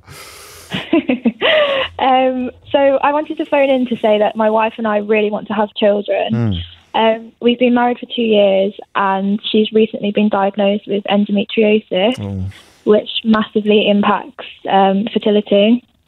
So it's kind of rushed us into making the decision that we want to have children, and then we quickly came to the decision that we probably can't because of the cost. Right. We can't get access to IVF. On average, it would cost around £30,000. Is that because you're a same-sex couple, or is there another reason for that? Yeah, because we're a same-sex couple. Is that a thing? I didn't know that. Was it? And is it the same for everyone, or is it health authority to health authority? Do you know? Sorry to pry. No, so you have to be able to prove that you can't have children naturally, which obviously is a same-sex couple, you can't prove that. Oh, I see. So you don't get access to support. Okay. So before the cost of even having a baby and the cost of ongoing care of a child, we have to find £30,000 to even attempt, which it doesn't even mean it will be successful. Wow. I'm just dwelling on what you've told me. I think you've paused because you finished telling me what you're telling me. How did you make the calculation? I mean, did you sit down and...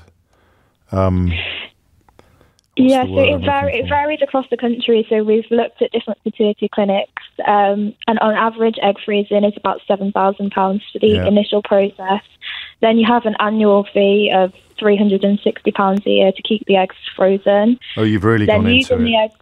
Using the eggs is an additional cost, and then the IVF cycles is additional cost. So it just all adds up. So then in total, it's around £30,000, which is just money we don't have access to. I mean, you're in an interesting situation because you mentioned that it was your wife that wanted to carry, but you both mourn the taking away of that possibility, that choice, but you of course are also ministering to her emotional needs. But is it been a trauma for you as well? Has it been a very tough thing for you to deal with?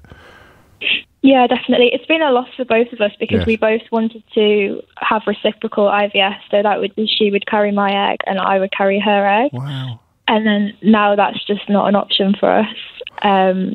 Just financially, we can't. I understand afford that. Can I ask you a question that you might tell me to mind my own beeswax? Yeah, of course. I mean, is sperm donation but not IVF not an option for you?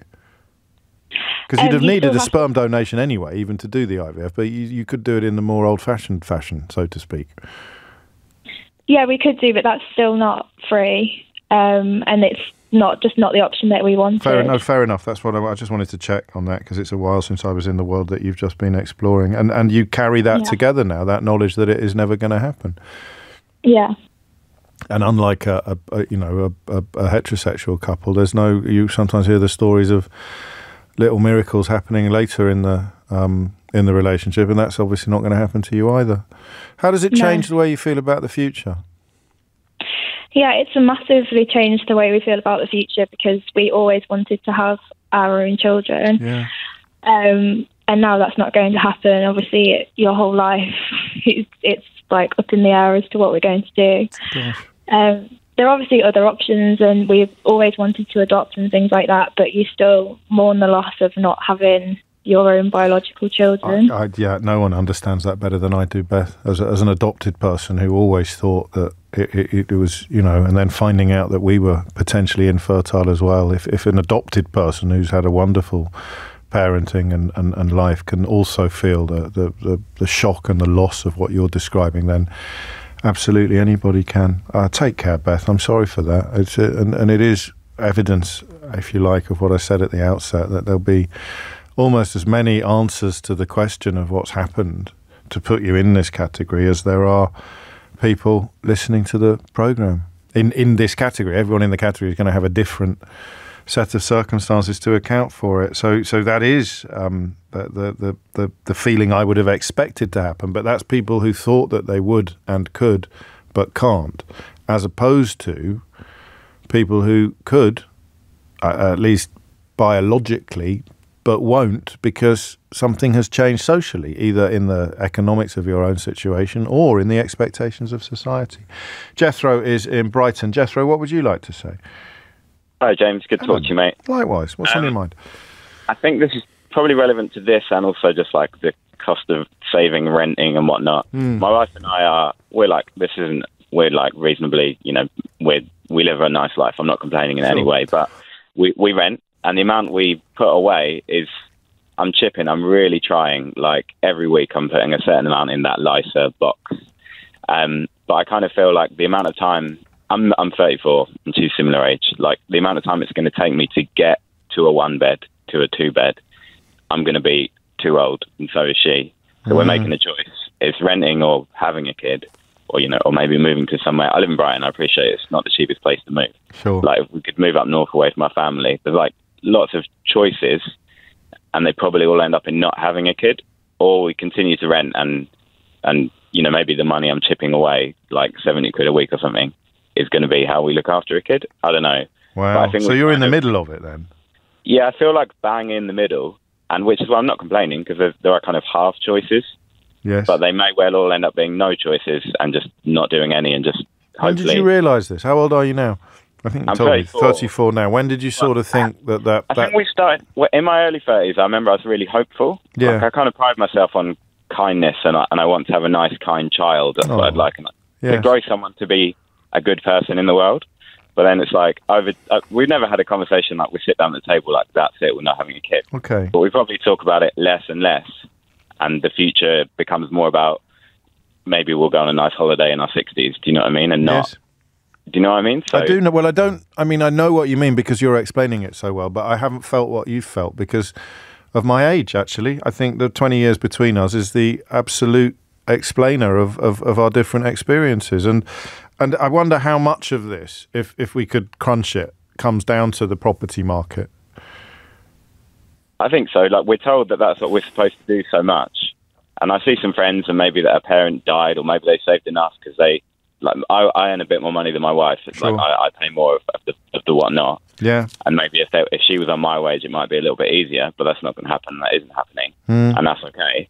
But I think it's kind of the slow demise of hope until it just becomes kind of normal and you're just okay with it.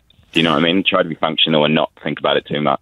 Yeah, or grasp the nettle earlier. It's possible that what you've described, and you're at such pains to acknowledge your luck in the context of your circumstances, but actually, if you were less lucky, you might have grasped the nettle earlier. If you were more lucky, you wouldn't have had to. So you're in the sweet spot almost of it might happen, but it might not. Whereas for a lot of people getting in touch today, they accepted pretty early on, mid-20s, that it ain't ever going to happen.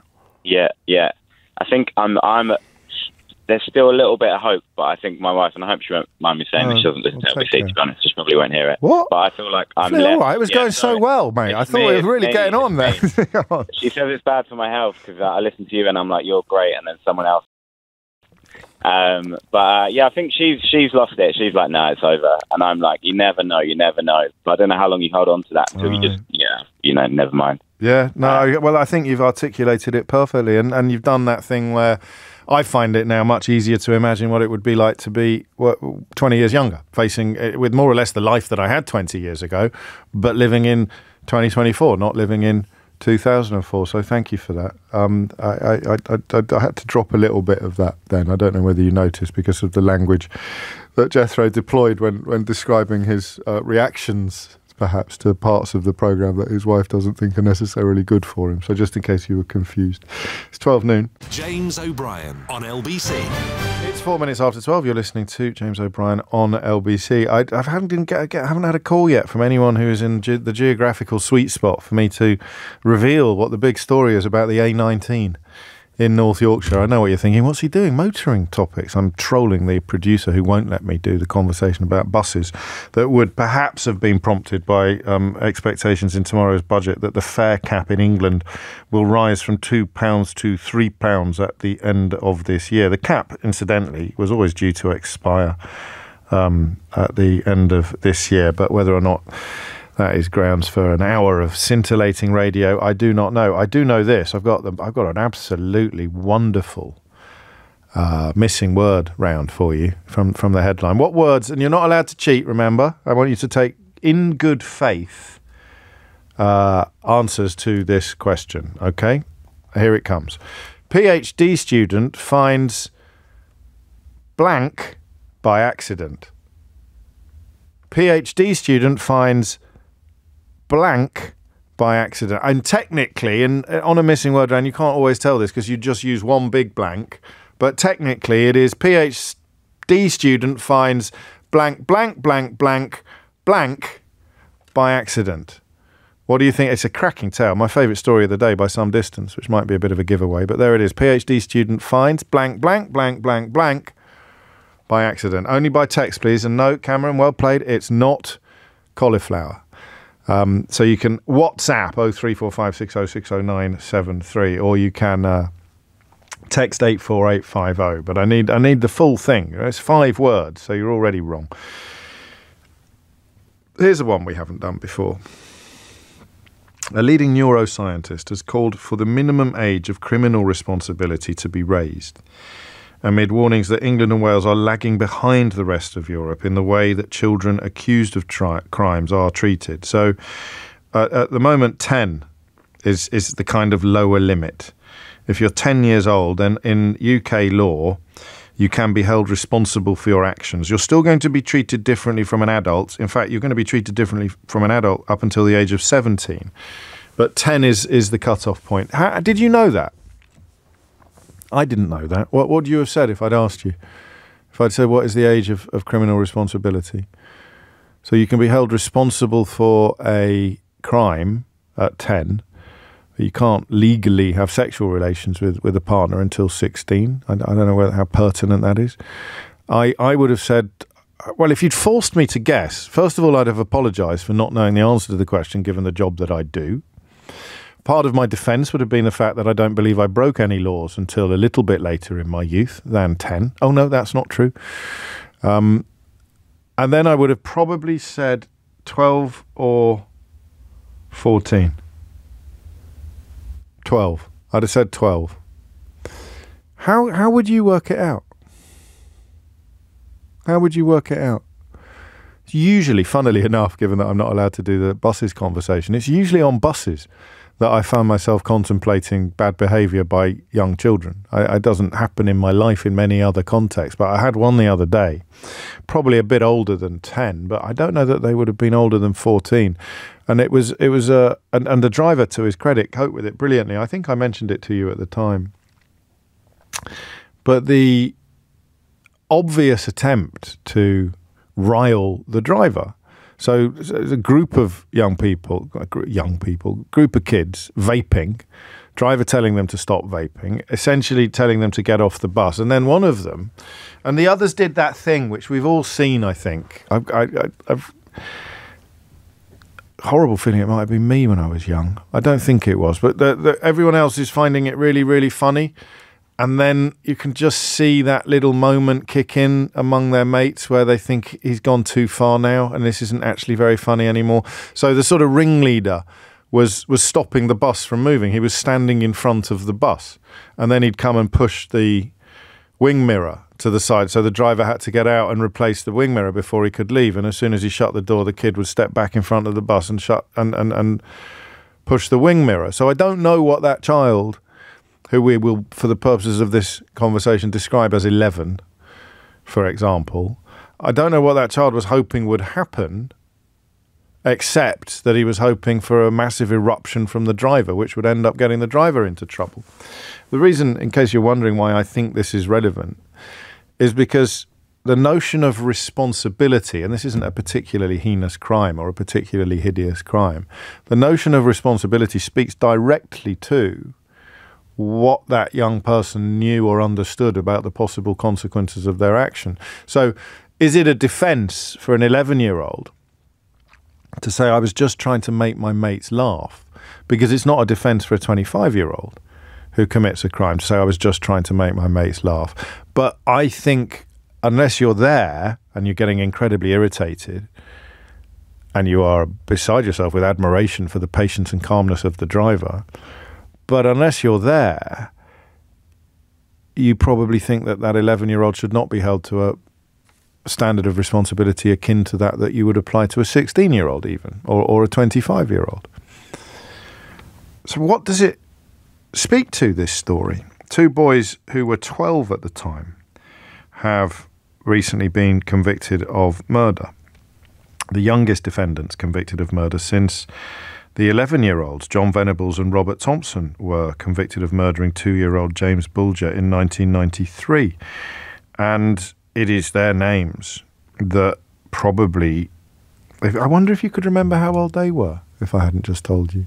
How old do you think they were? I bet you might have thought they were older simply by dint of the hideousness of the crime that they committed. You find it almost impossible to conceive of 11-year-olds committing a murder at all, let alone one as bloody and unpleasant as the murder of James Bulger. So would we hold an 11-year-old to the same level of responsibility that we would a 25-year-old? Probably not. But the same level as a 17-year-old? 16-year-old? We currently do.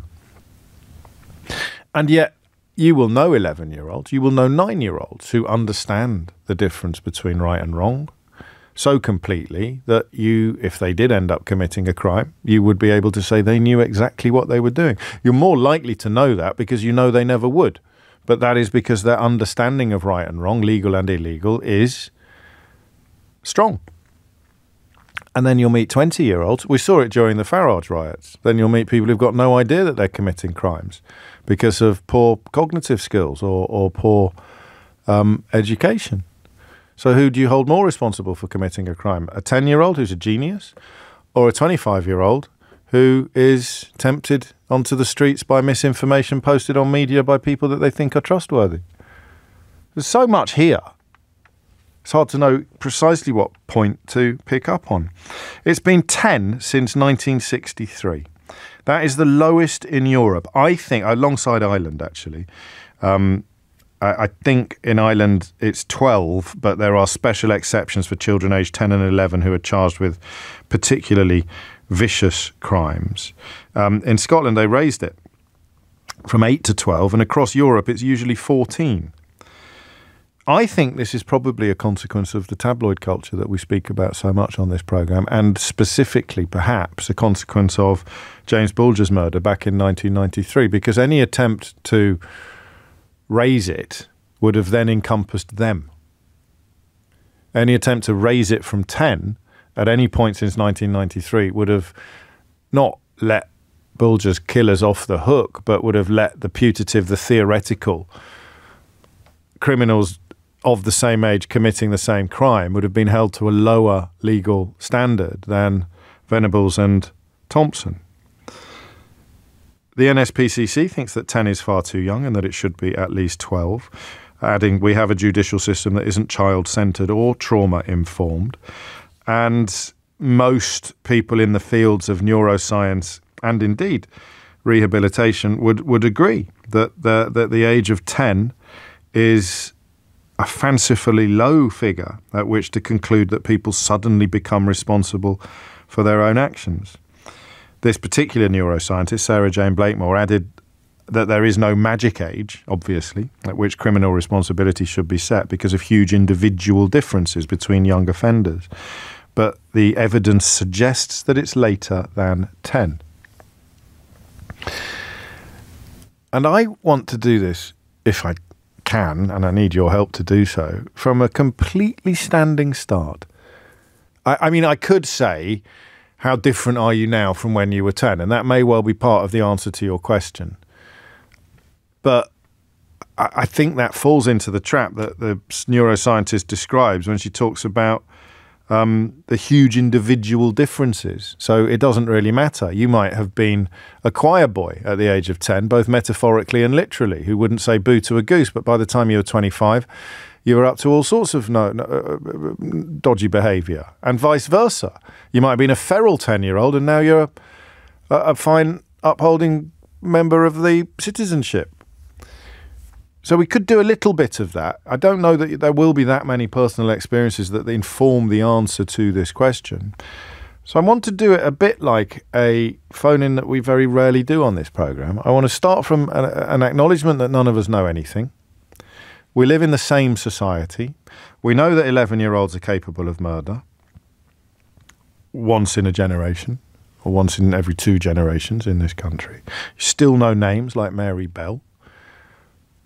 But we also know that we live in a country, especially if you're in England, Wales and Northern Ireland, where a 10-year-old is held to a standard of criminal responsibility that simply doesn't exist across the rest of Europe. This is quite interesting from a lawyer, a solicitor and youth justice expert called Acre Stevenson. I've represented 2 10-year-olds in the last 12 months, and despite all of my expertise, I had to really think about how I was going to explain a police caution to a 10-year-old.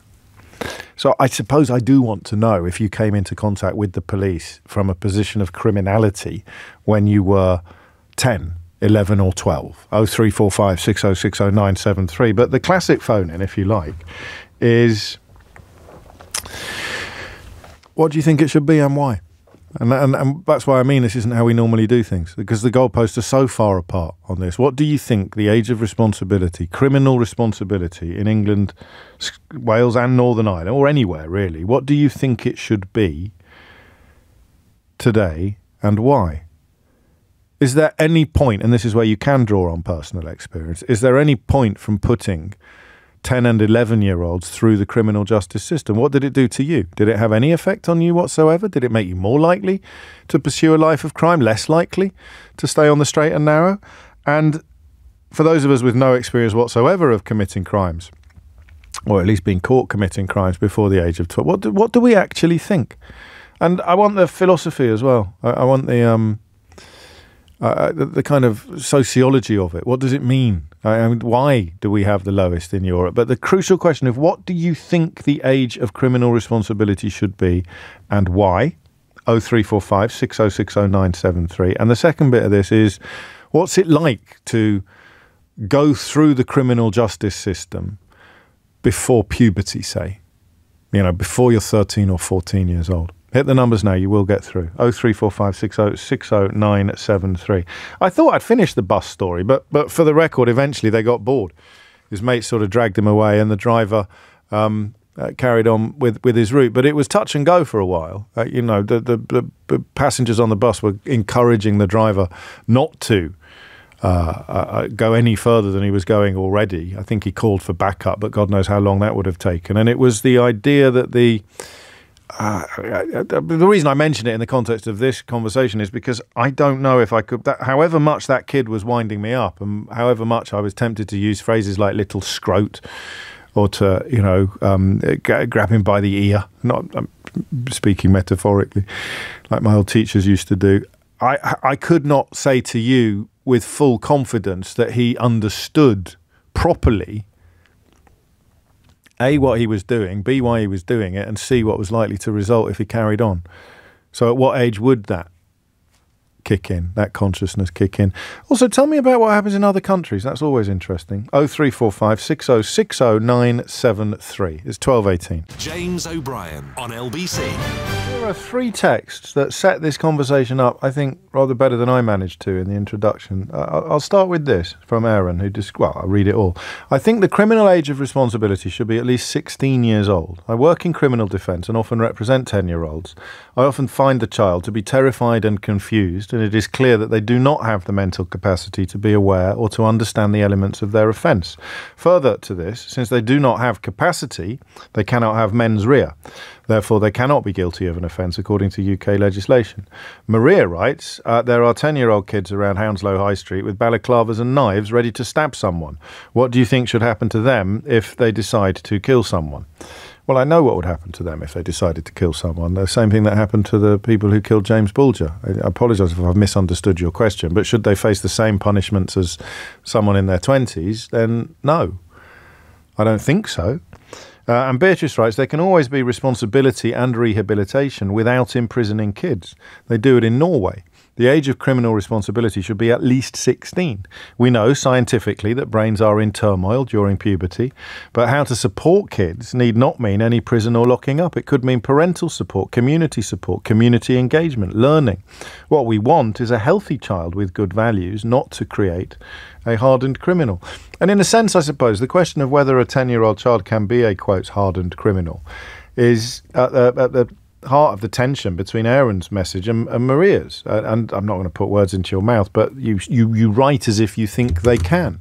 And if you had 10-year-olds tooling up and down the street outside your house who you were physically frightened of and believed to be capable of killing you, then you'd probably be a little bit more comfortable with the idea that 10-year-olds can be hardened criminals. So what do we think the age should be and why? 0345 6060 973. And then the bit that I think is less likely to happen on a day like today, the personal experience. How was I? 16.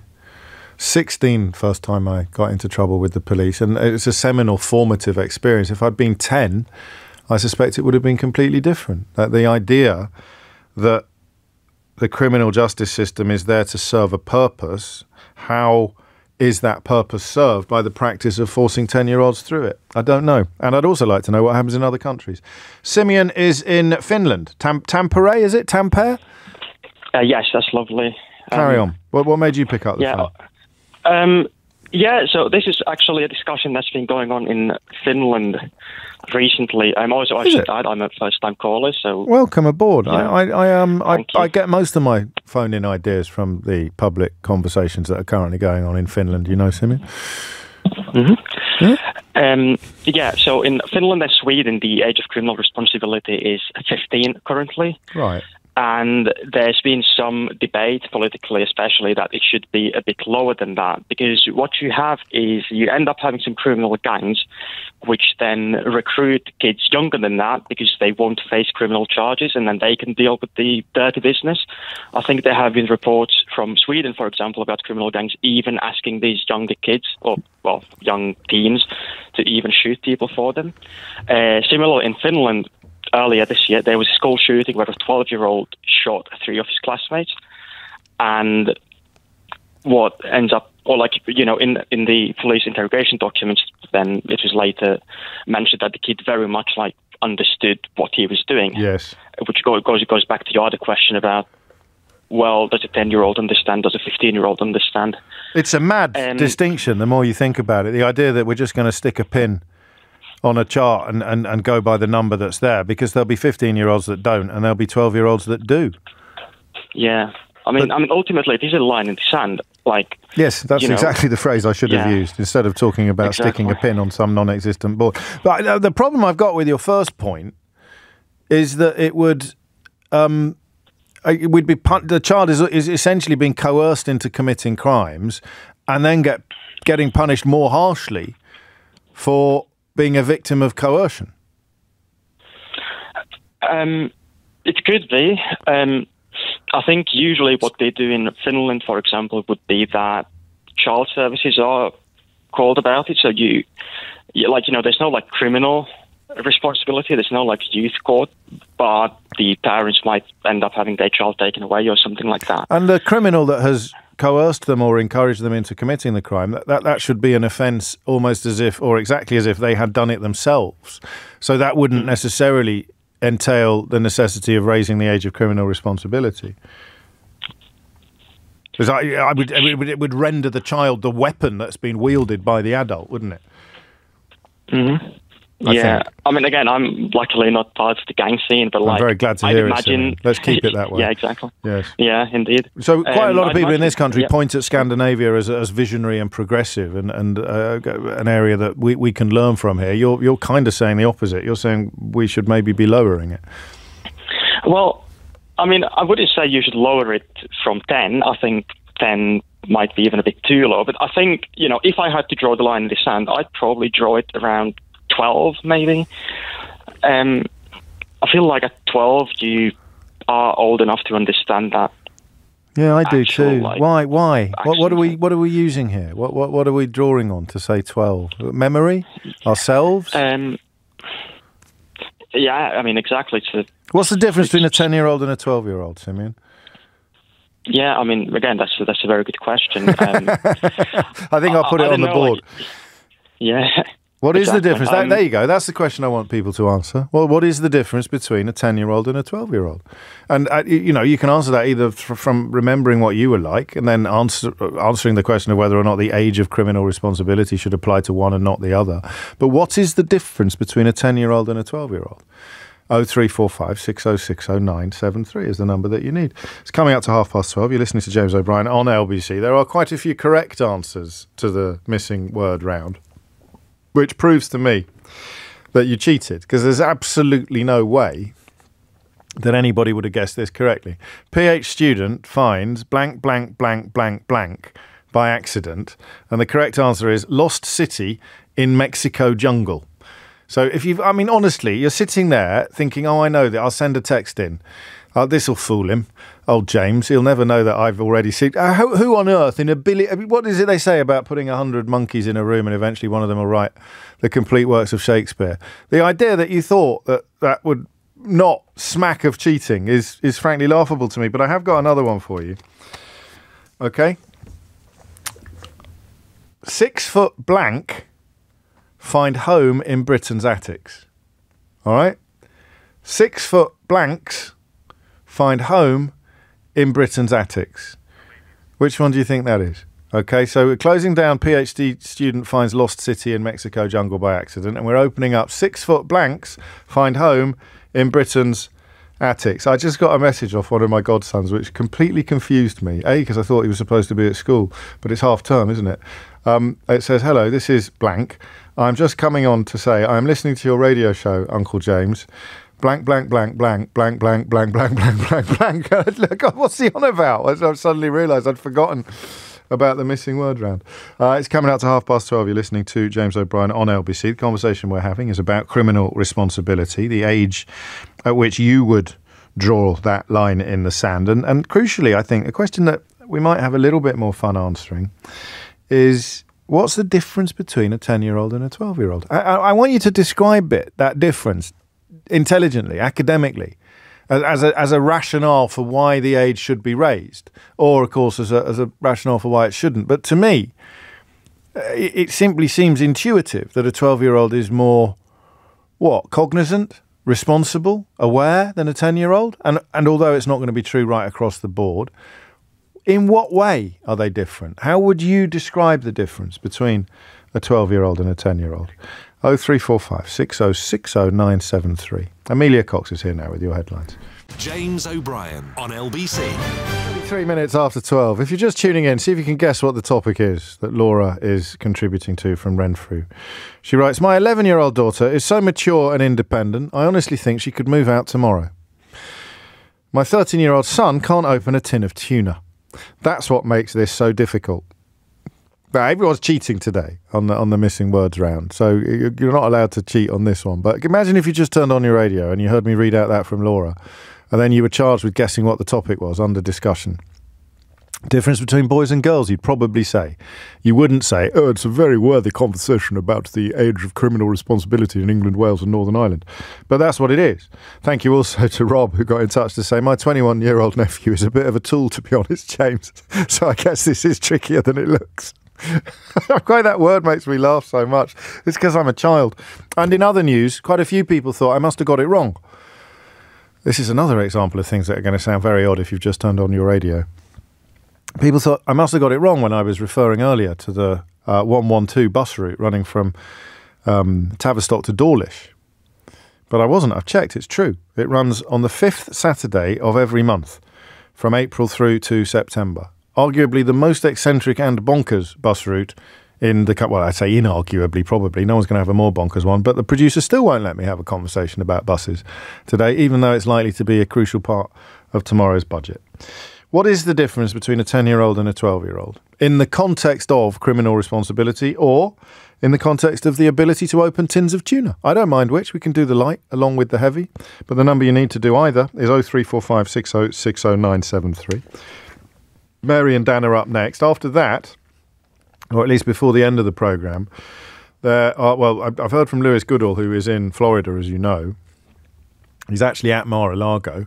There are some extraordinary rumours emerging from the chatter surrounding Trump, as opposed to the Trump surrounding chatter, about who he is poised to bring out at a press conference later today. Who do you think? I mean, if we were talking about the fascism that is now being openly embraced in the first hour, then of all of the characters associated with Trump over the last 10 years, which one would be most of a piece with the fascist analysis? So of all the people that Donald Trump has been associated with over the last 10 years, who could he bring out? It's still very much a maybe, but who would be the person you would say, well, crikey, I thought James might have been exaggerating a bit earlier, but if he's really, but there it is.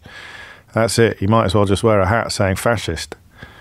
Who would that be? And that is actually something you can... It's not Eddie Hitler from Bottom Bruce, but that is not a bad guess, except I don't think there is a historical association with Donald Trump. 12:36 is the time. Back to criminal responsibility, the difference between a 10-year-old and a 12-year-old. Mary's in Dulwich. Mary, what would you like to say?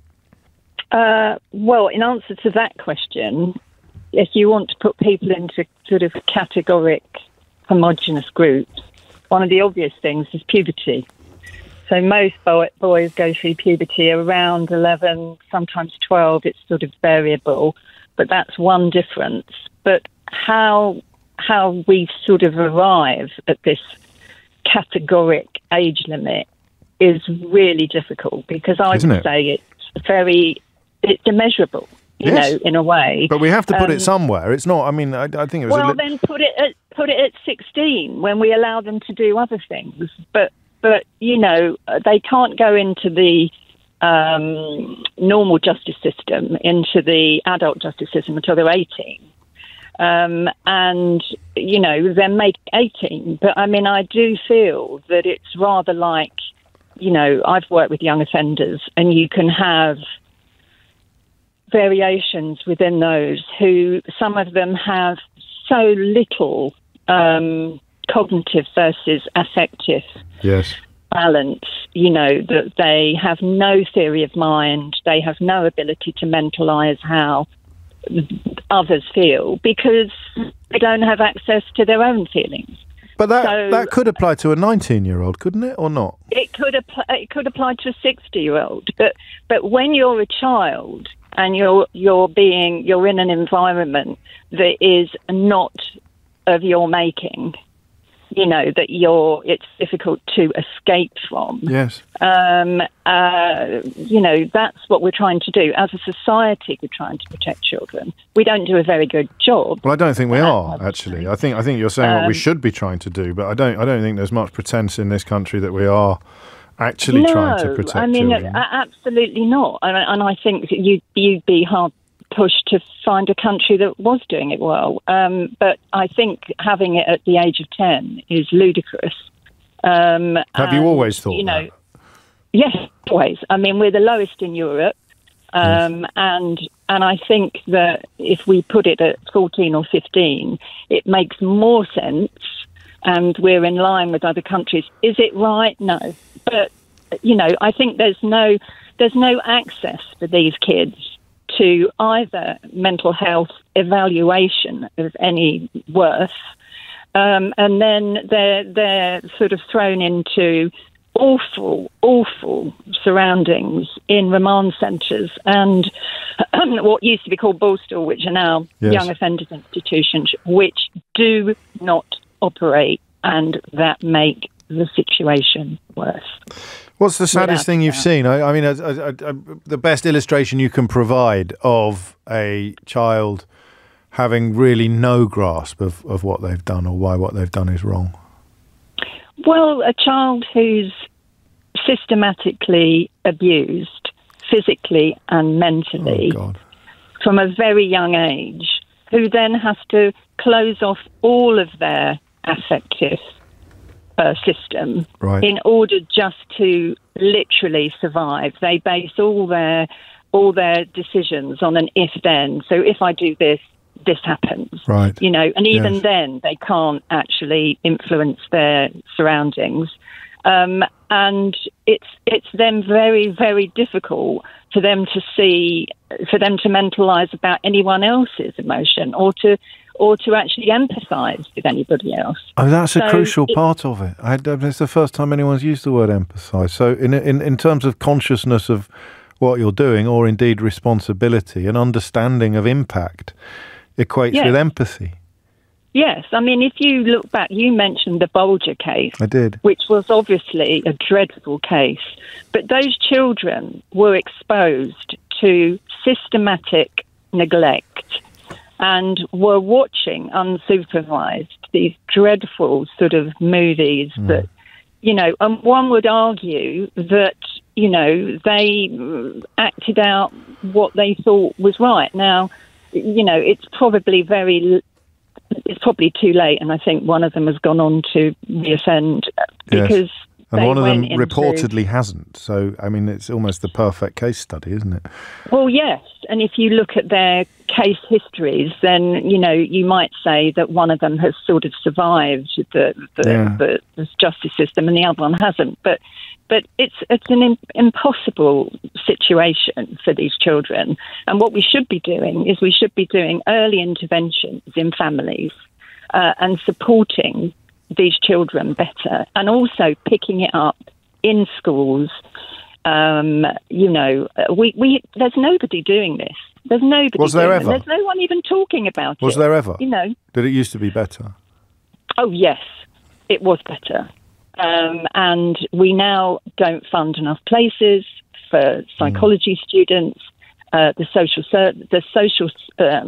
social workers, who are the bane of our lives, bane of psychologists' life, have been sort of taken over by the sort of blanket women of political correctness, and there goes my inbox. Yeah, there goes your inbox, and I'm absolutely happy to say it, because it's all about making these early interventions and giving people sort of support. You know, yes, we want children to stay in their own homes, but not if they're being consistently abused. And we don't have any other options. So they're generally left there. The family don't receive any support to change their modus operandi.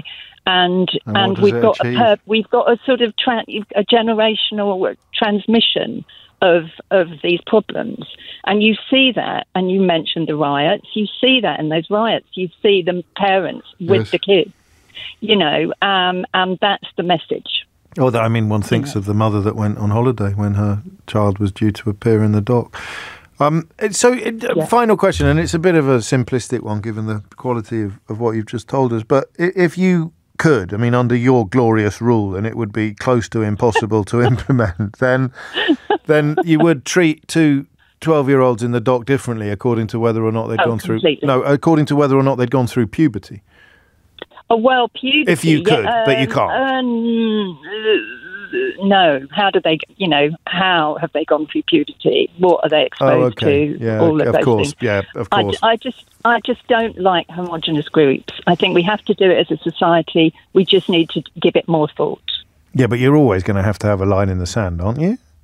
Yeah, so the line in the sand is 15 or 16. But that's still a homogenous group. It is a homogenous group. And, you know, some of those people are going to they go on to be dangerous criminals. But it's possibly because we didn't intervene early enough. I hear you. I understand your professional frustrations as well now, Mary, if I didn't before. And that difficulty in defining difference is what she is speaking to when she talks about homogenous groups. Because it's mad. It's as mad as the cost-benefit ratio I obsess about all the time, the way in which we never notice the calculations that are being made about our own lives when they do things like decide whether or not to put up protective walls on train platforms, because the number of people that fall under trains every year is not high enough to justify the cost of putting up protective walls on every train platform. It's the same sort of thing. You've got to make a decision at some point, and the decision is 10. But it should be 12 or 15. It's always going to be arbitrary, but dealing in the generalisations, what would the key differences be? You're going to struggle to beat empathy. Time now is 12:45. James O'Brien on LBC. 12:47 is the time. You're listening to James O'Brien on LBC. A few of you guessed correctly, but I'm going to keep the suspense.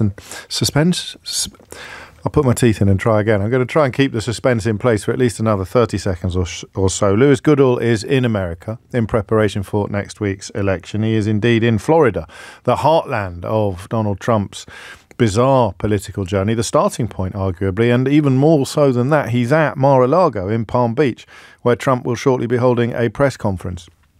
To begin with, a slightly personal area of curiosity, Lewis, I'm surprised they let you in. Yes, well, so was I, James. But you know what? We're here as guests of the local Republican Party, which is a bit of a surprise, but a welcome one. And is that the Eye of the Tiger playing in the background? It is. There's been a lot of. I mean, it's 8:45 in the morning here. We've been here since about 7:30, and they have been playing all the hits, all of the best 1970s disco hits, which, of course, I'm sure are available on other global stations, and indeed here in Mar-a-Lago as well. But it's good news. They've provided a lot of breakfast for us. There's about 400 bottles of water, and that's about it. So it's all good. And what is the purpose of the press conference, and what are the rumours that you have been teasing us with, or rather I've been teasing people with on your behalf? Well, it is a weird thing, James. This was a very hastily arranged press conference. We sort of found out about it yesterday with the rest of the press. Obviously, we're barely a week now from the presidential election day itself. There's early voting going on across the United States. 35 million people have voted already. Time is voting. Voting is precious. And you would think that Donald Trump would be in the swing states in Wisconsin, Pennsylvania, Georgia, far from here. But instead, he's at home at Mar-a-Lago doing this press conference, which has left everyone scratching their heads. Kamala Harris, of course, is doing her sort of closing argument in Washington later, and that is obviously the place she's going to do it, literally the place where Donald Trump stood, where he talked to the insurrectionists before the events of January the 6th.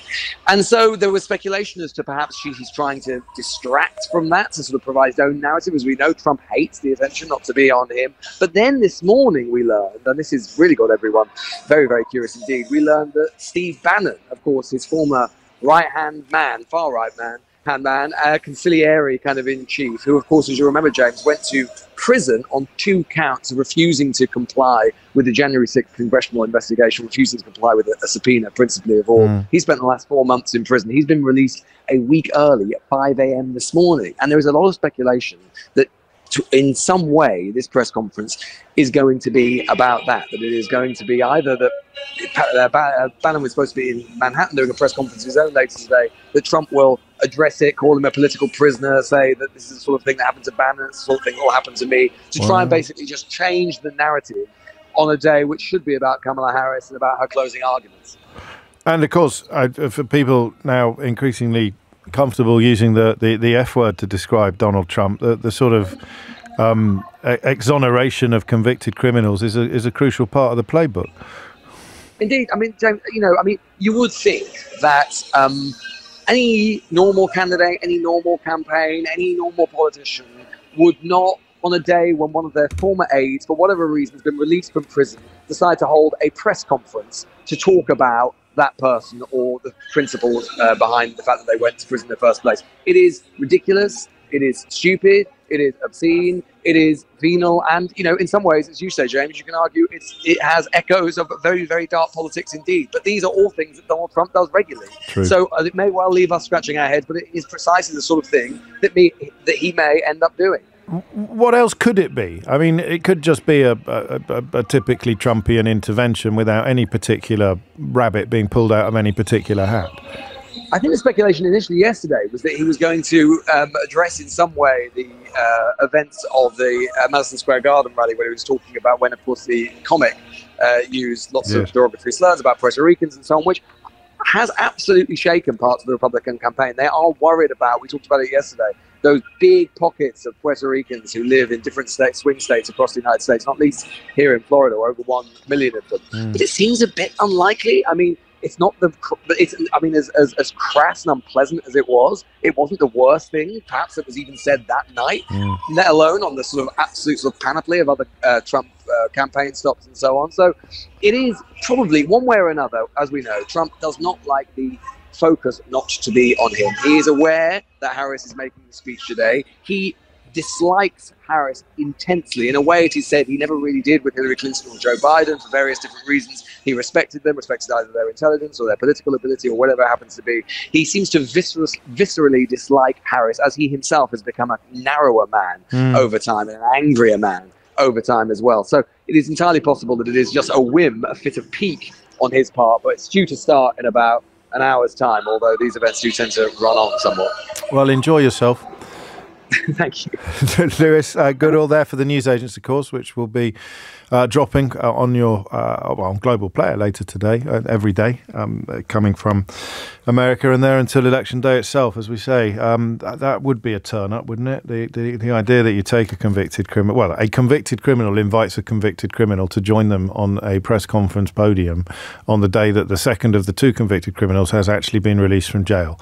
And people are still struggling to understand why the deployment of the word fascist to describe Donald Trump and his project is not even controversial anymore, but rapidly coming close to understatement. Because the age of criminal responsibility not pertinent to the prosecution of Steve Bannon. Didn't he get a pardon as well for another crime that he committed? Was it when you take money off people on a promise to actually personally build the wall or something like that? But I know that the the charge sheet is long. It steers us back for a couple of minutes at least before Sheila gets here to the conversation about criminal responsibility and, crucially, the difference between a 10-year-old and a 12-year-old. And when we've heard from Dan, who I think is next, I shall fill in the blank on the final headline of the day. 6-foot blanks find home in Britain's attics. 6-foot blanks find homes in Britain's attics. I nearly got a guest on this one, but that would have spoiled the fun. Dan's in Nottingham. Dan, can you remember why you rang in? Yes, I can remember. Good, tell me. Thank you. So basically, I've got a 15-year-old, a 10-year-old, and a 12-year-old. So the difference between... Why did you do it in that order? That was confusing. I don't know. Go on then. Yes. So basically, I've seen all my children go through primary school and secondary school, and the maturity levels when they leave primary school into senior school makes a massive difference. So, for instance, my 12-year-old is now in year 8. When he finished primary school, that innocence kind of is left behind with them. Yeah. And when they walk through the gates of senior school, uniformity is there and structure is there. So I think their maturity levels grow, and that when the maturity grows, their understanding of laws, crimes, and other things that are wrong grows with it. So, and that has nothing to do with you, because, I mean, the child is leaving the same house and coming home to the same house, as it were. Yeah. I mean, my children know, we tell them that doing something is wrong, but they understand, like my 10-year-old understands things like murder is a very bad thing and that you can go to prison for that. But if I said to him, if you was to trick somebody out of money is fraud, he wouldn't understand that. Oh, yeah. But my 15-year-old does. Yeah. But my 12-year-old would be like, I'm not sure if I know what that is, or I think I know what it is, but I'm not quite sure what it is. So I think it depends on the crime, should depend on the age when it's committed. And would we be able to cling to that conviction if and when we were the victims of that crime is a different question, and one that would be rather harder to answer, isn't it? It is, yes. I like that, though. I like your 15-year-old, your 10-year-old and your 12-year-old being very useful illustrators of the broader point that you were making. It's coming up to 12:57. Last word on this, I think, to Craig, who's in Falkirk. Craig, what would you like to say? Oh, hang on, Craig, wait. Snakes. Snakes, because I would have forgotten otherwise. 6-foot snakes find home in Britain's attics. I'll let you Google that to find out more. I'll just consider my work here is done. Carry on, Craig. Yeah, so I've got an 18-year-old daughter, a 12-year-old daughter, and a 10-year-old daughter as well. So I would say the 10-year-old daughter she displays a level of innocence that the 12-year-old daughter probably has lost a little bit. Oh. So I think it definitely depends on the age with regards to how. But if she was growing up in hideous circumstances instead of in the bosom of her loving family in Falkirk, then the 10-year-old's innocence might have disappeared long ago. I would agree. I think that it's very subjective, and it depends. It is, isn't it? You know what area they kind of live, they grow up in, what their parents are like, what their friends are like. All these things are influencing factors, I think, which would determine how they view life and what they kind of see as right and wrong. But I would definitely say that 15, 16 would be the age of criminal responsibility. I think. Did you know it was 10 before you tuned in today? Did you know? No, I didn't know. It's not in Scotland, actually. It's a bit higher in Scotland. But generally speaking, not generally speaking, England, Wales and Northern Ireland, it's 10, 12 in Scotland with some dispensations for particularly hideous crimes. And speaking of hideous, I will provide a little more detail on that last missing word round. It's called the Aesculapian snake. It grows to 6 foot long. It's native to warmer parts of the continent, including southern France, but is increasingly popping up in the UK. Oh, no. Thanks to a reliance on human habitats. It's been found in a church roof and in the cavity walls of an old people's home. But you don't like snakes, do you, She? Horror of them. Even if I tell you that it poses no threat to humans whatsoever. It does. What? If I saw it, I'd have a heart attack and die. Yeah, okay. Well, apart from that. Yeah. No threat whatsoever. 2 known So do you want to know where you need to avoid? As long as it's not my flat, that's the main thing. I think we're all right. Well, we are as it goes, but I presume because of 2 known populations in Britain, not just random sightings. One near the Welsh Mountain Zoo in Colwyn Bay. Yeah. And another near London Zoo in Regent's Park. Oh, God. Wolfgang Wooster, Professor of Zoology at Bangor University, said they haven't ventured inside rooms, and James O'Brien added, yet. It is 12:59. If you missed any of today's show, you can listen back on Catch Up on Global Player, where you can also pause and rewind live radio, as well as listen to a range of podcasts. Download it now for free from your app store or head to globalplayer.com. Ben Kent is with you at 4, standing in, of course, for Tom Swarbrick, but now on LBC, it is Sheila Fogarty. James O'Brien on LBC.